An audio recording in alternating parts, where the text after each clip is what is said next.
It's 7 o'clock. I'm going to call the meeting to order. Ken, roll call. Sure. Blackburn. Present. DeBroni. Here. Hageman. Here. Howard. Here. McAlexander. Here. Meshigian. Here. Miller. Mr. Miller informed me he would not be here today. You have a quorum of 6. Thank you. I just want to remind everybody to please silence your cell phones, and a reminder also that this is being videotaped, so anything that you say at the podium will be picked up by our recording and be part of our meeting. We are going to go to approval of the agenda. Is there a motion? So move. A Second the motion? Any discussion? All in favor? Aye. Any opposed? Motion passes. The approval of the village council meeting minutes, we have 2 this month. First, we will do the regular meeting minutes from November 25th, 2024. Is there a motion? I make a motion to approve as amended. I'll second. Any discussion? All in favor? Aye. Any opposed? Motion passes. Next is the approval of the council meeting minutes from the regular meeting of December 16th, 2024. Is there a motion? Also move. I'll second. Any discussion? All in favor? Aye. Any opposed? Motion passes. Next is public comment, not on the published agenda. Is there any public comment? Seeing none, we're going to move to our discussion topics and start with the police department monthly report. Chief Lawson is here with some special guests. Good evening, everybody. I think I'll start with the monthly report. This is the last time you'll see this format before we roll out the new format, which I'm pretty excited about. But do you have any questions regarding the report? Sure. I'm just curious. Police service calls in December, Bingham Farms, there were 115. And that was with the special, the SAD. So, do you separate those? How many are residential and how many are business? Yeah, so you'll have 2 different reports. You have the Special Assessment District Report, which Yeah. will break down everything that occurs within that. And then the second report, which is a combination of the Bingham Farms, more residential, and Franklin together. Okay. Good, thank you. Sure. And then you'll have some pretty graphs next month and things like that. Yeah, Probably confuses. love graphs. So, I guess I'm really pleased to have these 2 gentlemen here tonight. I think 2 of the most important jobs as a police chief is who you hire and who you promote. And as all of you know, we have a really great thing going with our police department. And so I really took my time with this decision, put a lot of thought into it. I literally sat down with every person within the police department and got their opinion. And these 2 gentlemen definitely rose to the top, the cream of the crop right here. So to my right is Jeff Gorski. He was promoted from officer to sergeant. And then we have Bob Midlowski, who was promoted from sergeant to lieutenant. And both of these individuals have a ton of experience. They've worked at other departments. Bob worked in Detroit for many years, so he's got a wealth of information and knowledge and has seen everything. They have the ability to multitask. They have the respect from their fellow officers, and they're both beyond decorated as officers with citations, chief's awards, life-saving medals, and things like that. So I'm really confident that both of these individuals are worthy of being promoted. They're going to continue to take us forward where I want to go. We're going to do some accreditation, the state accreditation as an agency next year, and I'll talk more about that in the future. But these 2 individuals are going to lead that and really going to make us a top-tier agency within the state of Michigan. So if they want to come up and say a few words, or if you have any questions for them, feel free. Come on up, guys. Say hello. Hello. I'm Sergeant Gorski. I've been a police officer for just about 14 years, 11 years with the village here. I'd like to think that my law enforcement career started way back when I was 14. My dad got me interested in law enforcement. He served with City of Southfield for well over 26 years there, and he's been a police officer for about 40 years, so kind of following in the footsteps. Just excited to step into a supervisory position here and continuing to serve the department and the community in a greater capacity. Thank you. Thank you so much. Great, thank you. And congratulations. Thank you. Like I said, Lieutenant Bedlowski, my 24th year of law enforcement, 11 also. I actually got here to the department right after Jeff did. But like I said, 11 with the department. I've been a sergeant since 2018. Like I said, I happen to be a resident of Franklin, and I love the community. So, as our two communities, that's great community. So I love being to work where I live as well, and it's a great opportunity too. So I'm excited about the things that are coming, and just thankful to be here. Thank you. Thank you. Thank you so very much. much for Thanks your for coming service. tonight too, and we'll give you a round of applause. Congratulations. We're very lucky to have you in our community. You can stay if you want to stay. I don't blame you. Maybe not.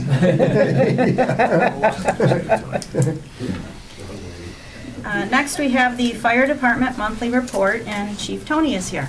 Good evening. Do you have Hi, any Chief. special reports or promotions or props to share with No, us? but I do want to notice that this is way closer this week than it's been in the past. I also want to provide notice that you should always end a story on a good note. You should have had me go first. With that said, though, and on a more serious note, you've all received the written report. I'm not here tonight about the written report. I'm here to talk about the fire that we had December 21st, 2024. This was on Coach Light Lane, which Coach Light runs into Old Stage, just east of here, north of 13 Mile.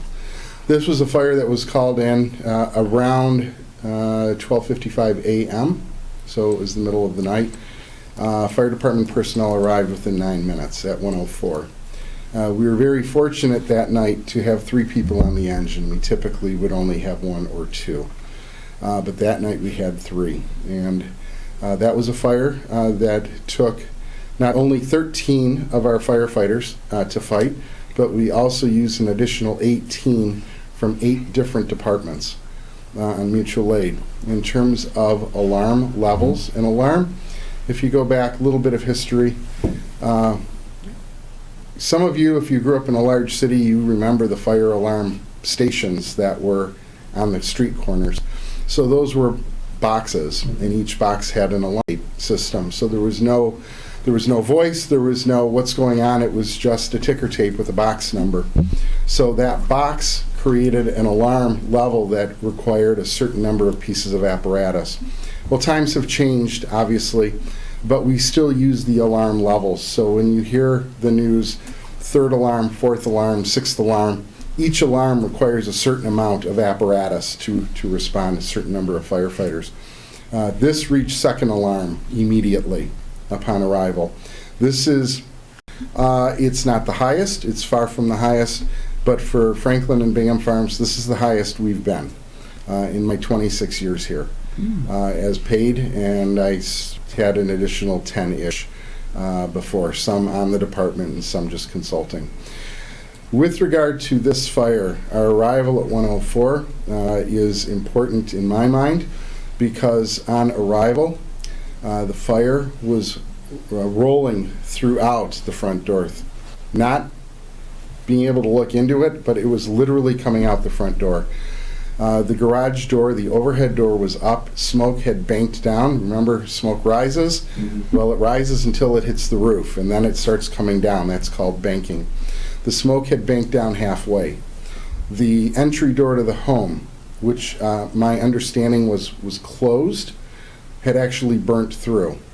If you notice the doors in your house, you have several that are solid core doors. So your interior doors, bedroom doors, bathroom doors, typically hollow core. They provide minimal fire protection. Your entry doors, your garage door, your front doors, solid core. This had burned through. Within 1 minute of the response, two things were noticed. The first was all of the smoke coming through the garage became fire.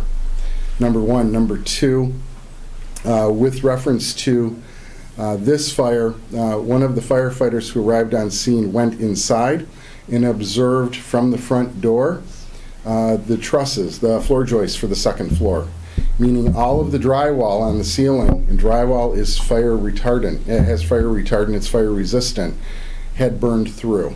It was consumed by the time we arrived within 1 minute. Within 24 minutes thereafter, the final second-story wall had collapsed. This, I have been affiliated with the fire service since 1991. I have been around the country in various capacities, both as a firefighter and as a federal responder. This was one of the strongest fires I have ever seen.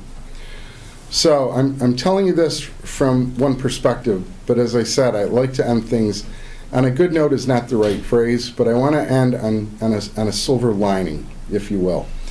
The initial 911 call came from one of the residents who died in that fire. On arrival, we had another resident from the home who was running outside to a waiting ambulance, and we were very fortunate that while we normally are waiting 8 to 12 minutes for an ambulance, the ambulance actually beat the fire truck there. That second person who had 30% burns on their body was transported immediately to Beaumont and then on to Detroit Receiving Hospital, which is one of 2 burn centers in southeast Michigan. So we spent the night fighting the fire. We were supported by many other agencies. Some we've worked with before, others we haven't. But we were very fortunate to have the ability to call other agencies. We were assisted by the Franklin Police, who were out in the hallway, probably going to arrest me after I'm done speaking, but also the Oakland County Sheriff's Office, who was in charge of the investigation, and Beverly Hills Public Safety Department. We had 2 people that were injured as a result of this fire that were responders. One of them remains right now going through burn therapy on a weekly basis. We have, as much as we like to say we try as best we can, we do try as best we can. Not every outcome is successful. In this case, it wasn't. But needless to say, this was a very, very involved fire from the get-go. So what can we draw from this? Well, first off, what was the cause of the fire? It's going to be undetermined. Based on the support from the insurance company for the landowner, or property owner, there is no desire to hire equipment to actually dig this fire out. But even if they did, I don't know if there would be, because of the intensity of the fire. Things do get destroyed in fire. Yeah. Typically, there are remains that can be seen, but when there's that much destruction of the home, of the structure, due to the collapse, and due to the intensity of the fire, that's an unknown. Is there going to be able to find any additional information? Well, potentially, but that would require speaking with the homeowner, who was just released from the hospital, and from my understanding, third hand, that was last week. So that would be up to the Oakland County Sheriff's Office to make contact. But in any case, it's not likely that we're going to find where the fire was. How the fire started. Where the fire was determined to be in the first floor. It was determined to be center of the house based on the initial observations, body cam footage, and our apparatus footage. So we're not going to say it's the garage, because it wasn't. We're going to say it's probably a dining room or a family room of some sort like that. Typically, when we perform investigations, we do things like interviews, we sketch out areas, and we're looking for things that just don't make sense, things that are anomalies. You just had the housework done, you just moved something. Right. You're a DIYer and you've changed out electrical plugs or things like that. You're using new light bulbs. We hadn't heard any of that. Around about that time, being the holidays, Was there a Christmas tree? If there was it a natural tree? Was it an artificial tree? What kind of lights? Do you actually hang candles off your tree? Some people still do. I'm not saying they did. These are questions that we would look into. Being cold, were they using portable heaters? Were they using a fireplace? Was there a fireplace? Was there things that could have said, if you have a wood finishing business, are you using different types of oils that can combust? Did you recently redo your floors? Things like that we would ask. We haven't had an opportunity as of yet to ask. But needless to say, I know the one question that I've been getting a lot is what started this fire, and I will tell you, and everyone who's watching, I don't know. It's going to be undetermined, pending any other things that come up. Second question, where's the dog? There was a lot of discussion about their 8-year-old canine that was their pet. My assumption, it's only an assumption, is that the dog is deceased in the structure, and the dog remains in the structure right now.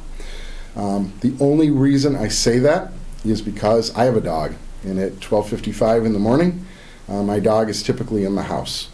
So I don't know I don't have any other information about the dog. Again, I'm giving you the bad news, the bad side of this first. What's the silver lining? There really is none. But what can we take away? This happened. This, in my career with Franklin in both a volunteer and paid capacity since 1991, has been reflective of this is the second fire that we've had that has had a fatality. Both have been in Bingham Farms. What is the takeaway, though? Well, I can talk about fire safety. You can talk about fire safety. You can talk about having an escape plan. You can talk about the things like fire extinguishers, smoke detectors, carbon monoxide meters, something as simple as marking off what circuit breakers control what plugs or switches or lights or whatever. We can talk about that, but unless there's buy-in, nothing will happen, or very little will happen. This has created what I like to call buy-in. And again, I'm not doing this, I don't want to use cheap words, I don't want to use slogans, I don't want to use trends. This is, nothing about this is regular, none of this should be expected, nothing like this should be anything other than this was a horrible event for everyone involved. But I would say this, I've already spoken with 2 residents on that street with reference to the fire, with reference to their safety, with reference to their homes. My impression is that street was all built at the same time by the same builder. There is nothing unsafe about those homes, generally speaking. Every home has its own unique attributes. Every home has its own folks that have lived there, and in this case for over 40 years, or at least the homes have been there for 40 years. Every home is different. And what I'd like as a takeaway is an offer. I made this offer to the residents on that street. I actually made the same offer to you when we had a fire on Bristol Lane. I would love to meet up in a common setting with all of the residents of the neighborhood. I would like them to ask whatever questions they want with reference to the fire. If I can answer, I will. If I don't know the answer, I will find it. But I would like to let everyone know that there is a path forward, and the path forward is preparedness of yourself, of your families, of your friends, of your neighbors. And that includes not only the small things like house fires, but the big things like tornadoes, severe weather incidents, of which tonight we're having some significant winds potentials. So I'd like to say this. I had spoken with them. I'll mention this once again. And for those of you who've known me for more than a year, more than 2, 5, 10 years, 20 years, I have offered this since I started here in 1999. I will come to anyone's house in the village, not in a capacity as an inspector or someone writing tickets, but as a separate set of eyes. I will walk through with you in your home. I will go through and give you some insight based on my experience. Is this the thing that, is this something that you must do everything I say? Absolutely not. I'm giving you advice. It is your home, it is your castle, it is your opportunity to do what you want. If you don't want me there, don't have me there. That's fine too. I've been kicked out of better places. But I would say this, in the interest of the ability to come together with 1,000 structures in Franklin, 500 in Bingham Farms.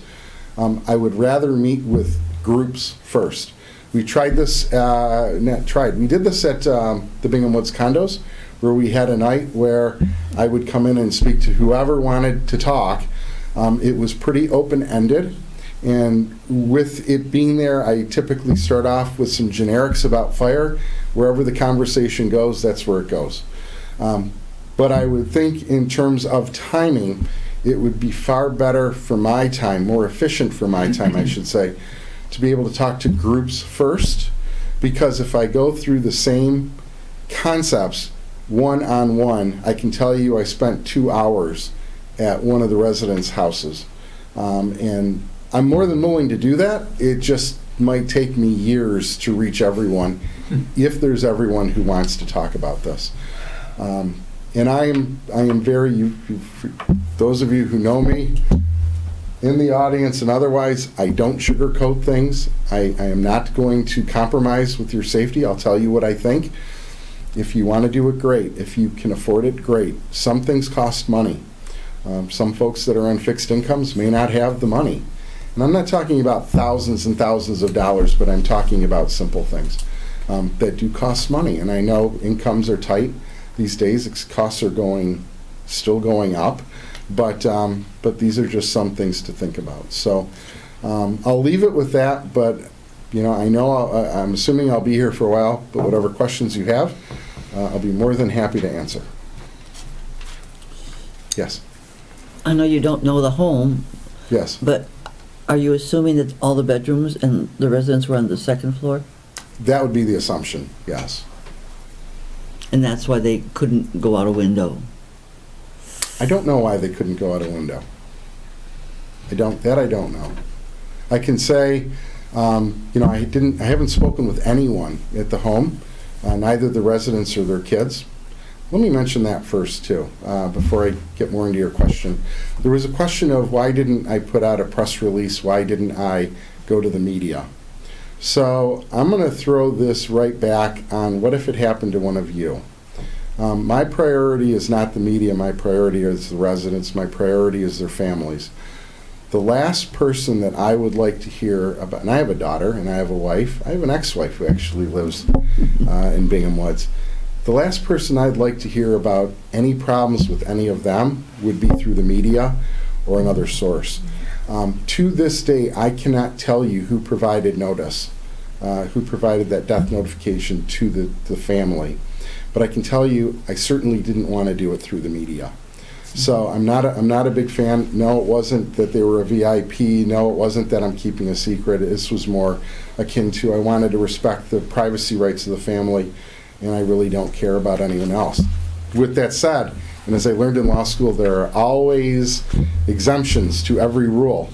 The exemption is that night, I think I woke up Ken twice, providing notice to the village through Ken as to what was going on. And so I think that's obviously very important because in your capacity officially, you're doing much more than acting as the next door person. You are acting in a governmental capacity. So going back to what you were saying though, the assumption is with those homes, they are on the second floor. We had some issues early on knowing that there was someone trapped.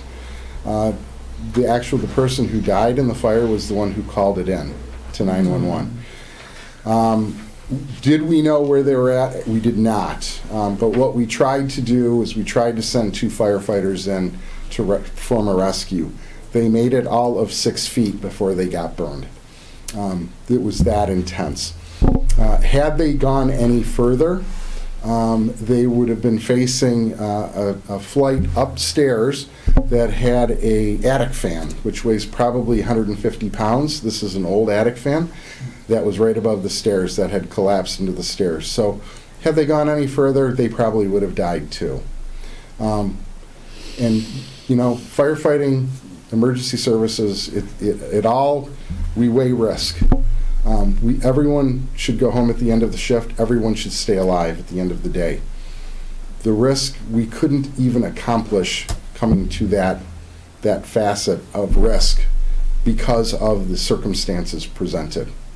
And this is the same as any other situation with the same end result.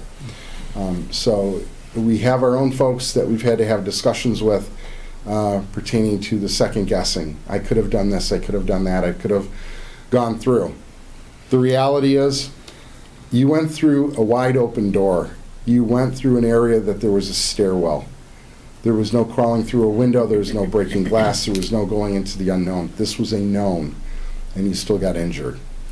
With regard to going through windows, so as part of having a fire safety plan, we start thinking about how do fires start, how do they get larger, how do they spread, what do they do? And that starts getting into things like oxygen. We have this thing called the fire triangle: oxygen, the ignition source, and the fuel to burn. So if we take one of those things away, there's no fire. So if you're in a room, shut the door. If the door is shut and you know there's a fire, if you have water in front of you, keep a bottle of water near your bed. Take a shirt, get it wet, stick it under the door, keep the smoke from coming in. As much as fire kills people, smoke kills so much more. And as I like to go, when I go to schools, and it hasn't happened yet, but it will happen one of these days. Some parent will call me up, and I will say to kids, when it's been a minute since I've gone to a school. I usually have other firefighters that do that, but I will say, go to your room, open your window. Can you open your window? Make sure you can. Some are too small, obviously, but as they get bigger, open your window. Well, what do I do then? Take something. Do you play baseball? Do you have a bat? Punch out the screen. Then what? What's your favorite stuffed animal? What's your favorite toy? Take it and throw it out the window. Why would I do that? Because I'm telling you to. Throw it out the window. We want to save you. You should save them. But the reality is I couldn't care less about their toys.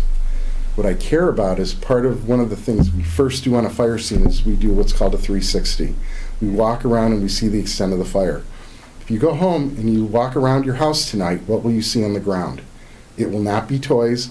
It will not be your stuffed animals. It will not be your favorite thing. If you start seeing that, well, if I see that, I'm going to look up. And when I look up, I want to see you in that window screaming. I want to get a ladder. I want to get you out. Your house can be rebuilt. You cannot. So these are some of the things that we talk about with folks, and this is nothing new. This has been, my little, my sidetrack on throw your favorite toys out. That's mine. I'll take credit for that one. But the rest of it is nothing new. So I like to talk about that, and I like to talk about if you're parents, if you have pets, if you have kids, if you have others, maybe husband, wife, you sleep in different bedrooms, have a plan. Because so many people get injured and killed every year going outside saying, oh, where is so-and-so? And then they run back in not realizing that so-and-so, if it was a 10-year-old, well, remember when you were 10 and you went outside in the winter? It was really cool to go to school not wearing a coat and shorts. Yeah, well, it's cold now. And if you're outside, what are you going to do? Probably going to go next door to your friend's house. And if your parent comes out to find you and they don't see you, where's your parent going to go? Probably not to your neighbor's house. Back in. They're going to go right back in. So these are some of the things that I would talk about, but some of these things are so generic that it really, for efficiency of time, I could really just say, let's get a group together, let's discuss this as a group, and it gets you thinking. And then if you want me to come over, I come over, spend about 45 minutes to an hour, and we start looking at plugs and switches and cords and light bulbs, and we look at the circuit breaker panel and your generator, and we look at all these things, and we say, okay, these are some things to think about. And really, when you get buy-in isn't, I'm looking at this, buy-in is not the fact that there's phase one of a roads project, and probably the engineer. No? Okay. So that's not buy-in. Buy-in is when you look at the map, which is no longer on the TV, and you say, that's my house. How does this impact me? That's buy-in. And so the takeaway with this is there's nothing great. But the thing to think about is getting the buy-in and saying, you know what, maybe we should dust off that plan. Maybe we should figure out what's going on. Maybe if our kids are grown and they've moved out, but wait a second, are we not babysitting the grandkids? How do we deal with this? And so this is where I would say there's a number of websites online that can help out, but I'm offering you me to come over and make it really personal. And we'll talk about the very difficult questions that you have. I'll answer whatever questions that you have. You may not like the answers, but unlike some of the things that I do, I'm going to give you an answer. So you can have something to take away and think about. Sorry, really long answer, I promise I won't do more. That was the cleverest idea. You do a 360 around a house, you see a stuffed animal, you look up, you figure a kid had to have thrown that out of their bedroom, Something, yeah. Yeah. Something. There's some folks who have like the Save My Pets. I have 2 dogs and something like that. I've actually seen people get the stickers. They have no pets. They think, well, we'll do a better response if there's a sticker. Stickers don't mean anything. Having someone, hey, I have this, and where's your dog? Where's my dog? He's in a crate in the bedroom. Where's the bedroom? That end of the house. I could care less about the rest of the house. Go that way. My dog. So, that kind of thing. Yes. Well, I think we need to start putting together a plan of community where we have a HOA with 28 homes in it. We should probably arrange to have you come and speak with our homeowners. I'd be happy to. I've spoken with Ken about this. I would say this. It's a little cold right now, but if you work within the office, Sure. this room is used. Yeah. I'll say twice a month. Once I know of, and the other maybe. So it's an opportunity. I would also say though, to go 28 at a time means probably a bunch of times. If there's a way to do this nearer to the dinner hour as opposed to 8, 9 o'clock at night on a weekday, I'd be very I thought you appreciative. wanted to get groups together first to just talk about general safety, not to do the home inspection. No, definitely, but I'd love to be able to do it specifically daytime, weekday. If Okay. you can't, then obviously I can make exceptions, but I do have, I do have a personal life. Yeah. So I'd like to not, work all day and all night, but I will work with whatever the group comes up with. So, but please work as HOAs, so that way you can tell me. I know the group on Coach Light was working with Bingham Elementary because there's a number of kids, and so they were able. I don't know for sure, but they said they were able to get a room from the school that they could use. I'm out of that part of it. I just present the information. But I wanted to make sure to mention that tonight because I certainly don't want to go around the village and your opportunities. Plus, you already have email lists. You have newsletters that go out, things like that. You have the ability to make contact with the different groups that are here. And so please take advantage.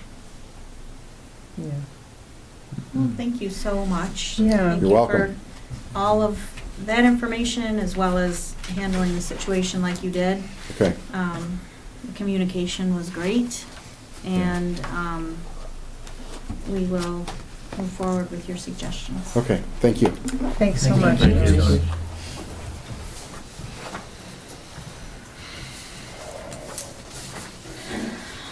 Well, that's a hard act to follow, but it's hard to think about. We're going to move to the manager's report. I don't really have much to add, aside from what's already in here. I will say this, there's a stack of 2025 calendars from the Water Resource Commissioner's office over there. Please feel free to take as many as you want. We have more in the back. It'll be offered to everybody. I don't really have much to add. Are there any questions? Okay, we're going to move on to Yevgeny with the Economic Development Coordinator Administrative Assistant report. Kind of along the same lines, you all have my report, and I'm happy to field any questions you might have. The only thing I would say is that, I guess I should turn this on. One of the things I noticed that we're over 80% occupied, which I think is fantastic for the village. So whomever's doing that, congrats. I don't know if that's us or them or a combination.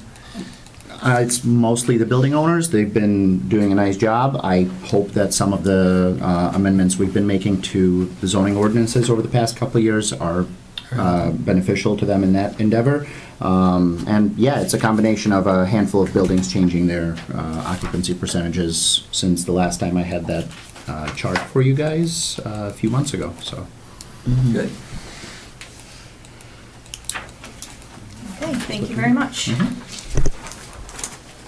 Next is ongoing business, and we're going to start with Mr. Shepler with the roads project update from HRC. I'll turn the TV back on. Podium is not very large. Yeah. Okay. So, we were hoping to have our cost estimate and plans together by this meeting to do our first reading of the resolution for the SAD. However, we're close. We're just not quite there. So, didn't want to push it. The cost estimate for the SAD needs to be pretty, I won't say precise, but we need to be fairly accurate because there's plus and minuses in there where it will pass. So we want to, we're close. Give us 2 more weeks. We'll be ready. And that's what we need. I think February 13th is the date that we want to file the report that's necessary for the February meeting to do the first reading. So that's the update. We met with the village last week to go over some of the improvements that we talked about. We have a set of plans that are 75–80% there. Again, I'm just not quite there on the cost estimate yet, and I have a couple questions that I want to ask the council as well in terms of how we want to move forward. We are appearing to track below budget right now. We've been pretty frugal in our drainage improvements that we've been doing. So this map shows one day in October had a big rainfall. So we went out the day after the rainfall, the day after that, and then 4 days after that to kind of see where there was standing water still after the 4th day. So the blue boxes are where the day after there was still water in all the ditches and things like that. And then the red boxes are where it was after 2 days. The black boxes are where it was after 4 days still. So that's kind of how we base a lot of our decisions. Old Orchard had a lot of blue the first day, and we went through and we topoed a lot of it. We took survey, and a lot of it eventually drained. It's just flat. So it just takes a while. So we felt that ditch improvements, cleaning out ditches, there's a lot of debris in there, cleaning out culverts, just to make it more efficient, to accentuate that positive drainage would be enough for that stretch there. That is a more cost-effective solution to address some of the drainage issues there. However, you get in some of these areas that are all black here, like on Bingham Lane, a little bit on Bingham Road here and here, and those are areas that have more of a root cause. They're just flat and there's no pitch, and they're not draining, and things like that, where a more extensive drainage improvement might be necessary. So that's how we kind of developed our drainage plan. Again, we've been very frugal in it. We don't want to spend too much money in places that we really don't need or we're not getting that much benefit. Like this area down here on Bingham Road and Timber Trail. This is an area that has standing water. It has standing water a lot. It's because some of the culverts are higher than the culverts that are upstream of them. So therefore there's nowhere for it to go. Some of them are pitched the wrong way. Obviously water's not going to flow uphill. So there's some areas like that water just sits there. These are very large culverts in this area, 36-inch, 24-inch, very costly to make any fix. For 6 inches of standing water, some of the time, is it worth spending $100,000, $200,000 to fix a little issue like that? We didn't feel it was a good use of the village's money. Staff as well, who we went through, agreed with us. We haven't gotten any comments on the porthole that we've created, the resident porthole, that said that this was an issue area, nor has it come up anywhere. So we came to the conclusion that we didn't feel that it was necessary to spend that kind of money to shift pipes, 3 or 4 inches one way or the other way, just to make sure we have positive drainage throughout. So those are the types of decisions we're making throughout this whole process all around. So we want to be conscious of the money, but we also know that we don't get to do these types of improvements very often. We want to make sure we address issues. So my question to you is it most important to do what's necessary, and that's final? If it comes in well below budget, then we're good? Or do we want to maybe find a happy medium, or do we want to go up to the budget that we've created? What are the long-term repercussions of not correcting the disparity in the pipes? So in this area, it's a very good question, because in this area, the plan for Timber Trail is to make it a pathway. Mm-hmm. So that adds to the non-benefit. If this was somewhere in the middle of Bingham Road, maybe much more consequence of road failure, right? If something happens in this area, you have one driveway that feeds the road, and then you have a pathway. So the consequence of that and how much traffic that's going to see is far less than it would be on a major road like Bingham Road. So that weighed into the decision too. The other question I have is, if you look at Bingham Lane Mm-hmm. at Bingham Road, you Yep. see the purple. Yep. The first lot, okay, thank you. You Yep. go down to the second lot, Opatec. No, other way. Other way, Opatec. Oh, Yeah. And then two more. Oops. Sorry. So you got Reinhardt and you. There's Machigian, that's That's me. you, uh-huh.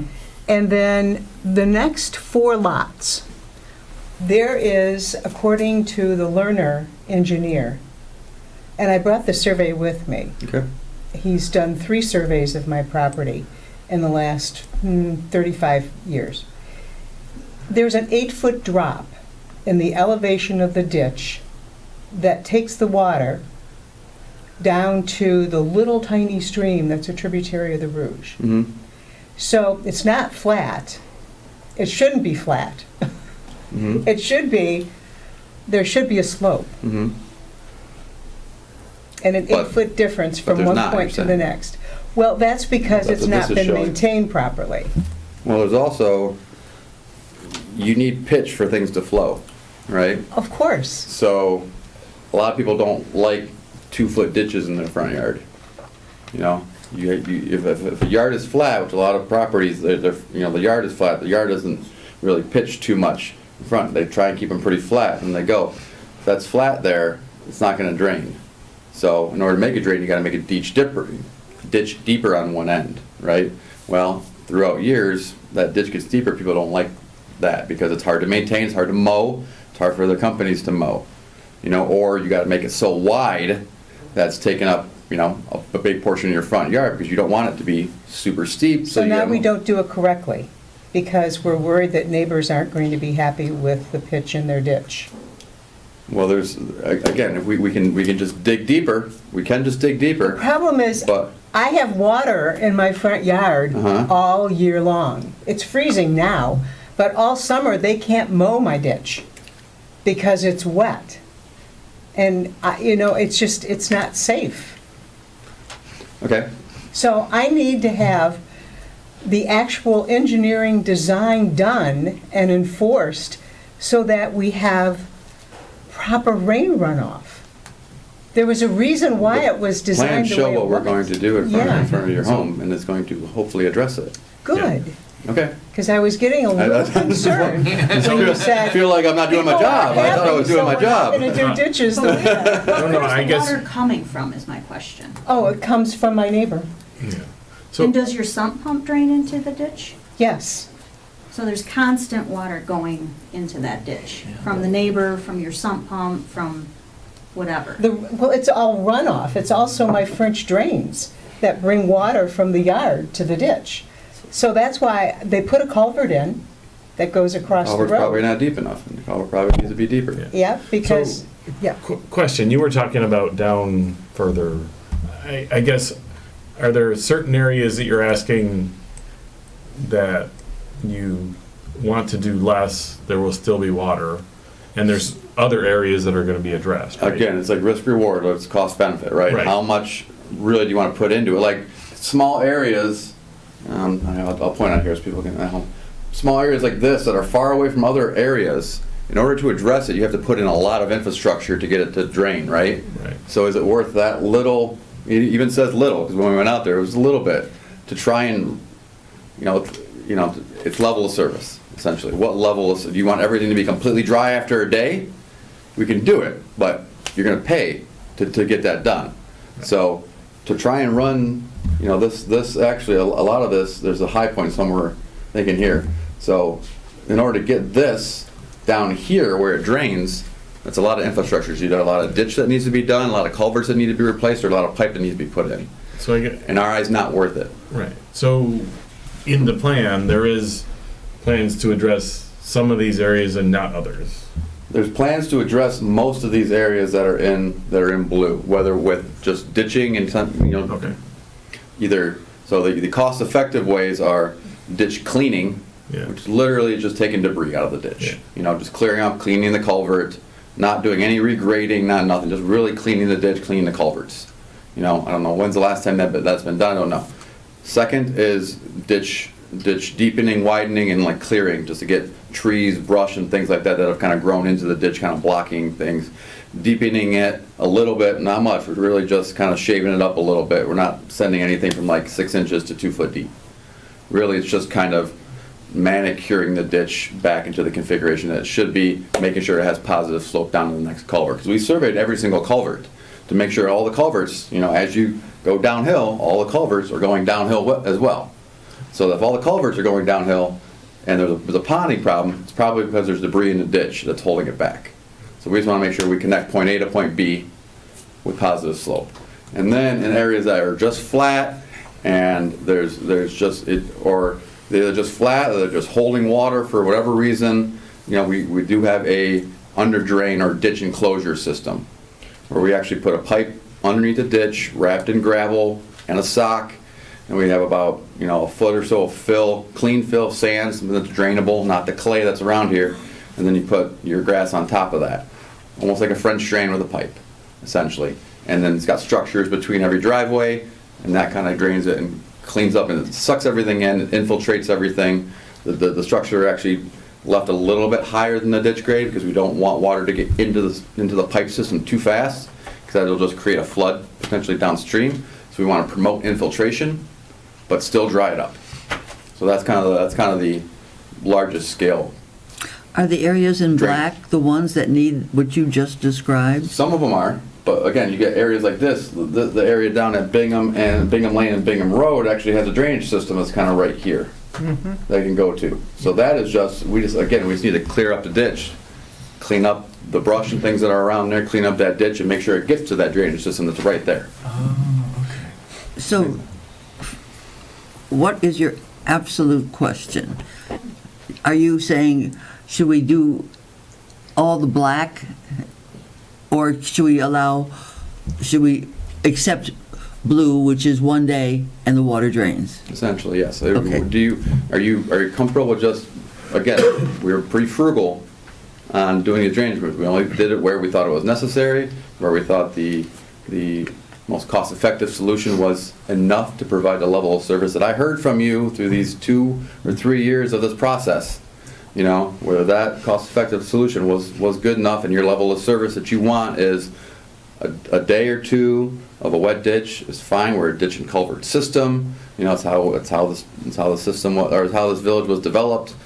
We're not trying to get rid of the water as soon as possible, and that's an okay level of service as long as it doesn't negatively impact the road, which we make sure we don't want to do that. Is that okay, or do you want us to go, okay, well, some of these areas we know there's an issue. We should probably just we have a big project in here now. We're never going to get it done cheaper. Maybe Old Orchard Trail, we put a little bit more drainage on there because that's a consistent problem. Again, haven't gotten any of that from the resident portal. We've only gotten 3 comments. 2 of them are about trip hazards, and then we just got one about drainage issue on Timber Trail, which is another discussion. Do we want to do any drainage improvements on Timber Trail if we're just making it a pathway? Okay, so let's address the first question first. Sorry. Because then I think we should also discuss, and sort of bring to light that we're gonna have to decide if we're asking you to widen or deepen ditches, and there might be some residents who don't like that. Like, are we okay with that? They wouldn't be to a point where they're not gonna be 2 foot, 3 foot deep. You know, they're not gonna be obscenely deep like you see on like the roadside in the country, where you just see these huge, Right. no, it's not what we're trying to do. We understand this is a residential area. Right. Again, we are going to reshape, minimally deepen. How about that? We still, because we're not replacing culverts, right? So we're maybe 1 or 2 that are sloped the wrong way, but we're not. In order to deepen ditches, you got to deepen culverts too. Right. When you deepen culverts, you got to take out the drive approach, right? So you got to pay for a new drive approach. Drive approach costs anywhere from 3 to 5 to 6 to 10 grand for brick driveways. Right. You know, so that's expensive. So again, these are things that we're thinking about. How, you know, how is the culverts, the successive culverts, do they drain? Okay, can we just, you know, reconfigure, clean out the ditch, you know, make sure we have proper width at the bottom and proper slopes coming up, but we're not trying to make it too much deeper because we still, those culverts are our control, Right. right? So we're not making anything too deep. Okay, so the first question is, what level do we want? What's your level of service? Right. Exactly. Can I ask some questions first? Is that okay? So there's a not to exceed budget right now, just under $3.8 million, I think, 3.7 and change. Mm-hmm.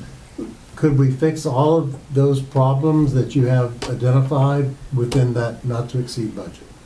We can provide more drainage improvements, whether we can get rid of everything that's in here. Again, the section at Timber Trail and Bingham Road, that's an expensive fix for little benefit in our eyes. I wouldn't suggest putting your money into that Because area. the problem, first of all, thank you for being frugal, I like that. Yeah. And I think probably everybody wants to save money. If we make a decision whether it's important or not, it may be important to the person whose house is Mhm. not gonna get the drainage fixed. But I don't know how to engage in a conversation because I don't know what we're talking about. Are we talking about $50,000, $100,000, $500,000? So we had proposed to put this ditch improvement, the under drain pipe to the ditch enclosure pipe, pretty much from where it hits the little tributary of the Rouge up somewhere in here. I forget where exactly it ends, but that's, I want to say, $250,000 to do all that work. So if you consider trying to do something like that on Old Orchard Trail, again, there's a high point somewhere. I think I got it. Give me 1 second. So yes, on Old Orchard Trail, there's a high point right pretty much at the Martella property. So if you took all this and drained it down this way, and then took all this and drained it up where this all drains out here, and that's probably, you know, $400,000 if you put ditch enclosure pipe along that whole stretch. Now if you did like a cheaper under drain, that's a little cheaper, but it's still going to be pretty expensive. Are those all blue along? Yeah, they're all blue, but again, they drained, you know, and when they came back the second day, after 48 hours, just these couple little spots were still red. And again, the problem is they're not contiguous, Yeah. right? They're just little patchy spots. It's not, which doesn't lend itself to an actual like drainage problem, more just areas that are getting blocked, or maybe just a low spot in the ditch, things like that. You get into here where everything's contiguous, you know, it's all in a big stretch. That says to me there's a drainage issue there. Everything in that whole area is not draining for some reason or another. So that's why we were saying, okay, all this stuff is pretty spotty. You know, Fromm Lane has its own drainage system that comes, you know, in the backyard here and all the way down here. So this area in black here it's a ditch issue. It just needs to be regraded and drained out to the catch basin and end section. That's pretty much right here, and it goes back and then that way. So I think cleaning out culverts would be a good thing to do. Cleaning out ditches and just making sure they're graded the right way. And start from anew. Give us a baseline. Because I know Ken was talking about how, you know, you're trying to institute something where it's, you know, it's going to be the property owner's responsibility to maintain their ditch and things like that from now on. So we want to set a good baseline. We're going to say, hey, we got your ditch to the right grade. It's cleaned out. Boom, we're turning it over to you now in great condition. It's now on you. So the least expensive way would be just then to clean out the ditches. Yes. And then it looks like that could happen on the majority of them, except maybe on Bingham Lane. Correct. On Bingham Lane, it would be tough because, again, the culverts all say they go the right way, but But they're not. the proof's not in the pudding, if you want to say it, right? It's still not draining. Did you have something? Yeah, Brad, we've had many discussions in the last 6 years about drainage. And we've talked about this, and I just want to confirm, if there's a rain event and there's some water in the ditch for 24 to 48 hours and then it dissipates, that's not really a problem. It's not a problem. Okay. That's normal. That should be accepted Yes. and expected, Expected. correct? Okay. In flatter areas, yeah, I mean, if you have more pitch, then yeah, it should drain out. If Okay. you have sandy soil, it should drain out And faster. I only But- bring that up just to make a point that we're not talking about instant drainage, right? Like a drain in the sink in a house or something. Or We're catch talking basin on a about- curved road. Yeah. Yeah, and to Okay. that point, I think about metrics, right? You're saying we're not gonna hurt the roads, right? That's a given. To do anything to sacrifice and hurt the roads in the future. There's some number, call it 48 hours, that, okay, if there's water past 48 hours, now what's left and which of those aren't we going to, maybe aren't gonna address? That's a good question. Right, so it's what are the thresholds that we're considering? The money threshold is the other one, like where are we at from okay, we planned on this much in the budget, the not to exceed, like where are we at from all of those metrics? Yeah.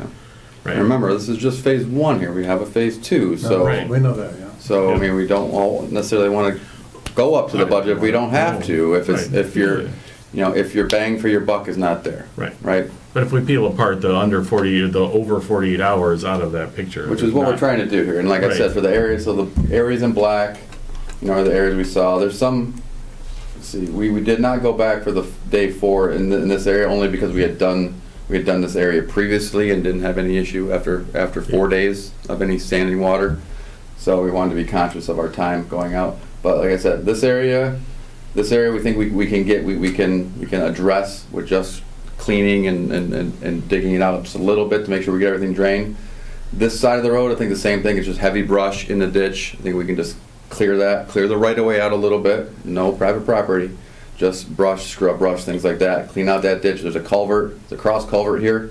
Just make sure that end is clear and that the village has easy way to maintain it because it's hidden in brush right now. There's no easy way to maintain it, right? That it'll get water here and then we can just clean up this area here and get water into this drainage system here.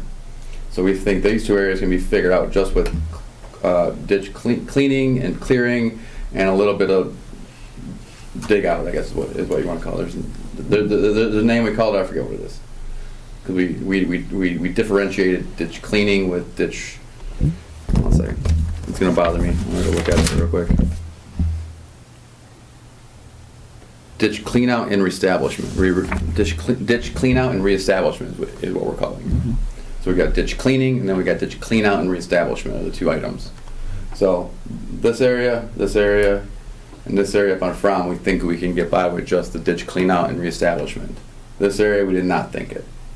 And then all these areas would again be ditch cleaning and reestablishment where needed, or ditch cleaning, which is literally just taking the debris out of the ditch. So what kind of number compared to what's budgeted would what you just suggested be? I mean, So if we go as, again, our recommendation, we are tracking below budget.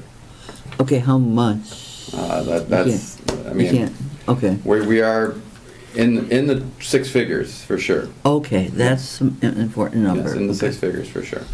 So again, there's other things. Again, we want to talk about timber trail in a second, but I want to make sure that you guys are. I mean, I wanted to get your temperature here on what you're We don't have to comfortable clean with. ditches on you want to timber see trail, you I want to don't see think. more drainage things addressed. Are you good with just taking the advice of your engineer and saying we think we can handle all this stuff based on the grades and the cleaning with just this? Because again, we're only doing this project once every 10, 20 years do we do something this large, right? So, and again, we put out that resident portal to tell us where they felt they had problems, and we've only gotten three comments this whole time. So again, I'm gonna plug it. People get it. I'm gonna plug the resident portal. Please, if you have any issue with drainage in your area that again isn't isn't just a 24 to 48 hour thing, please let us know. Because you guys are there all the time. We went out there on a couple rain events this summer and fall. Yeah, your guys were on my street all the time. And we go out and chit-chat. I think they're waiting for cookies or something. Yeah, probably, yeah. But we Trustee don't know- Michigan, to answer your question, every resident in the village got a link to that portal because it was in the newsletter that we sent out. Right, but Physical this is movement. not a neighborhood or community that's been known for responding and engaging. And I think we have to take that into consideration. I don't want you to feel injured. The portal I've been on multiple times. Nice job, Thank you. very nice job. And and shame on me, because I actually have pictures that I've taken, which is chronic daily for the last 2 years at least, standing water up, and some occasions above my sump pump drain. So, Well, and so, Kathy, we're not going to be able to go and force people to read what they got in the magazine. oh, no, I'm not I'm just saying after the fact, if I they, don't they, want they him come to and feel say after, bad. say, how come you didn't fix this? We've tried to give them ample opportunity. We've been talking about this for, man, since Kent's Binners, about all these drainage issues. And now is the time to bring them up. Now is the time we're gonna be addressing stuff. So let us know. And, beyond knocking door to door, which I don't think you wanna pay us to do, we tried to create something that was easy to use and lets us know your plights if you have them. So, but according to that, there's not too much issue, so we don't feel the village has spent too much money addressing stuff that is just hearsay, unless people actually tell us. So, again, we surveyed all the culverts, they all flow downhill, which is good. There's no random one that's blocking everything that would say, oh, we need to fix that culvert. If we lower that culvert, that's gonna fix everything. No, we didn't find any, red herring like that. So I think we're thinking that cleaning it out, reestablishing where the ditch should be, connecting point A to point B between culverts, should work. Gravity's, pretty undefeated. So what we need to do is maybe Make a motion? do a walkthrough of the neighborhood and tape on the front doors. If you have a ditch drainage issue, please call the office or get on Talk to your the neighbors, that's all we can website. do. Yeah, and I mean, we have a ditch report it on the drainage portal. area in my subdivision, but I'm in a private condo community, so it doesn't do any good to talk to anybody except us. Because we gotta fix our own problem. So, but, we've had this portal up for how long now? At least since early December, Yeah. or mid-December. Yeah. It's been a while. Before that, actually, but yeah. So, we're getting to the point where we need to get Dirk here at cost, so he can put it, so he can do his magic, so we only have a couple weeks left, so. So, you mentioned there was, it's your recommendation, so you're the professional, we should listen to you. Has anybody from the village been out with you to point out these areas? So, you're asking us as a council to say, is it okay not to do this much, only do this much? Are there people on the council that's been out with you to look at it, to see the condition, to say, yeah, it makes sense to us? Or are we all just voting on this right now? Well, the thought was that you live and breathe the village of Bingham Farms every day, right? You're in it more than we are. No, it's okay, I just You know? wondered if you had had a meeting with the council to go out to see some of these places. We let them know to tell us where they feel there's issues, but did we walk it with them? No, we didn't have all the topo until November to actually know where the grades are, but you're more than welcome to see it if you would like. I'll snip out a piece. It's just grades, they go downhill. motion just to I've asked for a copy of the report done for Bingham Lane, and I'll share it with you. Okay. Because I can compare it to the one that was done in '09, and I had another one done in early '90. So we can see the evolution of the ditch. Again, I just want to make sure that you're comfortable But with. that one's being addressed. I The guess frugalness my- of everything else. We gotta talk about the whole Yeah. SAD. Now, we are No, my- aware there's a problem there. But, as far as the other stuff, Dirk is saying we don't need a motion, we just need to give them Direction. a consensus as to what direction we're trying to go. Are we trying to make it perfect? And we wanna go, up to our do not exceed We're not limit? gonna be able to do Or, everything. Okay, Right. so that answers your question. We're not gonna be able to do everything. Do you want us to make our best judgment and do more and spend a little bit more to get closer to that budget? Obviously, we wanna be below it, you know, comfortably below it in case there's some bidding things, you know? So we wanna be comfortably below it, but we're still tracking below that mark where we're comfortable below it. Or do you want us to spend that extra, you know, couple $100,000 to make more drainage improvements, dry some stuff up that may or may not be, again, that beneficial in a ditch and culvert type system that you've created? Or are you comfortable with us being frugal, doing what we think is necessary, and that's all? And again, if someone comes back to you after the fact and say, how come you didn't, you know, fix anything? You can say, I don't see your notes anywhere from when you said you had a problem. As long as you're comfortable with that. I don't want to put you in that position if you don't want to be in that position. Right, when that neighbor comes and talks to us in 2 Yes, years. because he's gonna call you, and not says- me. Right, and says, why do I, and this is where, right, whoever it is doesn't have drainage problem in their front yard, they say, oh, it's not on me. But we're all here as a community and we want to help. Okay, that one person got unlucky, and if they have water there for 96 hours after a rain, and we say, well, we chose that we wanted to save a little bit of money, and so you have to deal with it. So we got to think about that one. We've been through that. We don't have any of those areas, right? That's so. Well, so that's my we've point. kind of subtracted that out of it. We're like that person that has it for 48 hours that comes and says, "Hey, I have an issue. Well, water's in my ditch for 48 hours." Well, and that gets back to my threshold. If 48 hours is our threshold, and we say, well, that's just what we, if you have water for more than 48 hours, then it's a concern.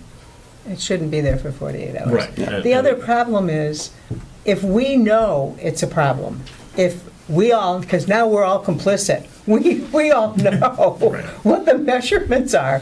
So the resident comes to us and says, but you knew. You knew this was a problem and you chose to do nothing. Yeah. I mean, that's We just gotta- a little I bit. mean, we're still doing ditch cleanouts, and we're Yeah. still doing ditch configuration. We're still clearing the villages right away. It's not like we're doing nothing, right? No, We're not doing nothing.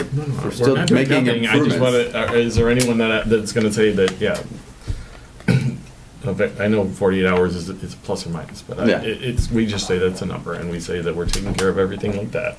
And we can tell our neighbors, we're taking care of things like that, that's what we're spending money on. Yes, we could have spent more money, but we chose to be frugal and say 48 hours is the limit. That's what we want to do. Frugal might not be the right word. I think reasonable is a good word, but. Reasonable, that's the other thing. Well, and to the other point, you're the professionals who are advising us. Mhm. You do this all the time and say what's, and it's for villages like this, with residents, with people, with houses and ditches, this is what you recommend. That's huge. Well, the thing is, we recommend based on what you tell us you want, right? What your level of service is. So if your level of service is anything less than 48 hour, or anything less, or 48 hours or less is fine, that's how we make our recommendations. So we need direction in order to make our recommendations. I think 48 hours seems reasonable. Yeah. I think, first of all, after doing this for so many years, you're always going to have somebody come back and complain to you. Always. Somebody's going to complain. That's part of the job. I understand, but we I can say think- we made a choice at 48 hours. Right, and I think that we just need to be comfortable with that. I think Yeah. 48 hours is completely reasonable. You know, we hear so much about the money and people don't want to spend money. Yeah. I mean, we have to be able to weigh this stuff out. This is also something that's, you know, kind of the flip side of living in a community where you have big lots, right? Like my house, if there were 4 houses on my lot, it would be a little bit more, it'd be easier to swallow these kinds of costs. Mhm. But living in a community where you have big lots, you know, the money's harder to come by. So it's all a balance. Yeah. And I think that we just have to come up with, you know, the 7 of us represent the community, and as long as we feel comfortable with what we're doing based on everything that we know, I think that we'll be fine. To me, 48 hours seems reasonable for water to be in a ditch after a big rain. If you're talking 3, 4, 5 days, 6 days, I don't think that's reasonable. But they just need some direction. So I feel 48 hours is reasonable. And Let me you, just ask one question. If after we go with this plan, and we have a heavy rainfall, and there's an area where after 96 hours, the rain is still standing and it wasn't designated originally, now what? Did something happen? Is the culvert clogged? Like, there's a lot of scenarios that could be why, you know? If, again, gravity is not defeated, we've surveyed all the culverts. They go downhill to where they're supposed to go. Okay. So if we clean out these ditches, again, if something's standing there, I would love to see it. Number one, I'd love to go out there and investigate it. But number two, there's probably another issue, probably a deeper issue. Something's probably clogged. Something probably didn't, you know, was what was done after that. Maybe we left something in a catch basin somewhere that we know that caused it. Would you take responsibility for investigating a situation like that at your cost? The village would, we mean at my cost. If the village called me out, it would still be a billable hour.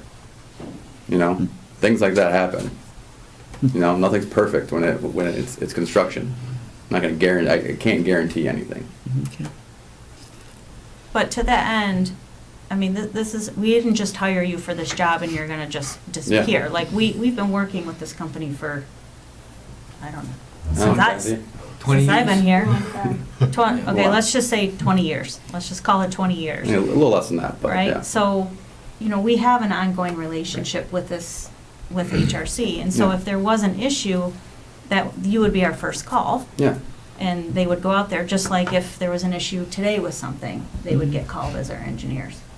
So, I mean, we're still gonna have a relationship after Yeah, I this mean, is we've been all around done. 115 plus years. We're not going anywhere. Right, You know, so so, this is what we do. We're municipal engineers. We come out, you know, am I gonna, you know, issues happen in construction. You know, they happen, we come out, we try and address them and correct them. We don't try and point fingers at anyone, we just try and fix the problem. Yeah. That's what our job is.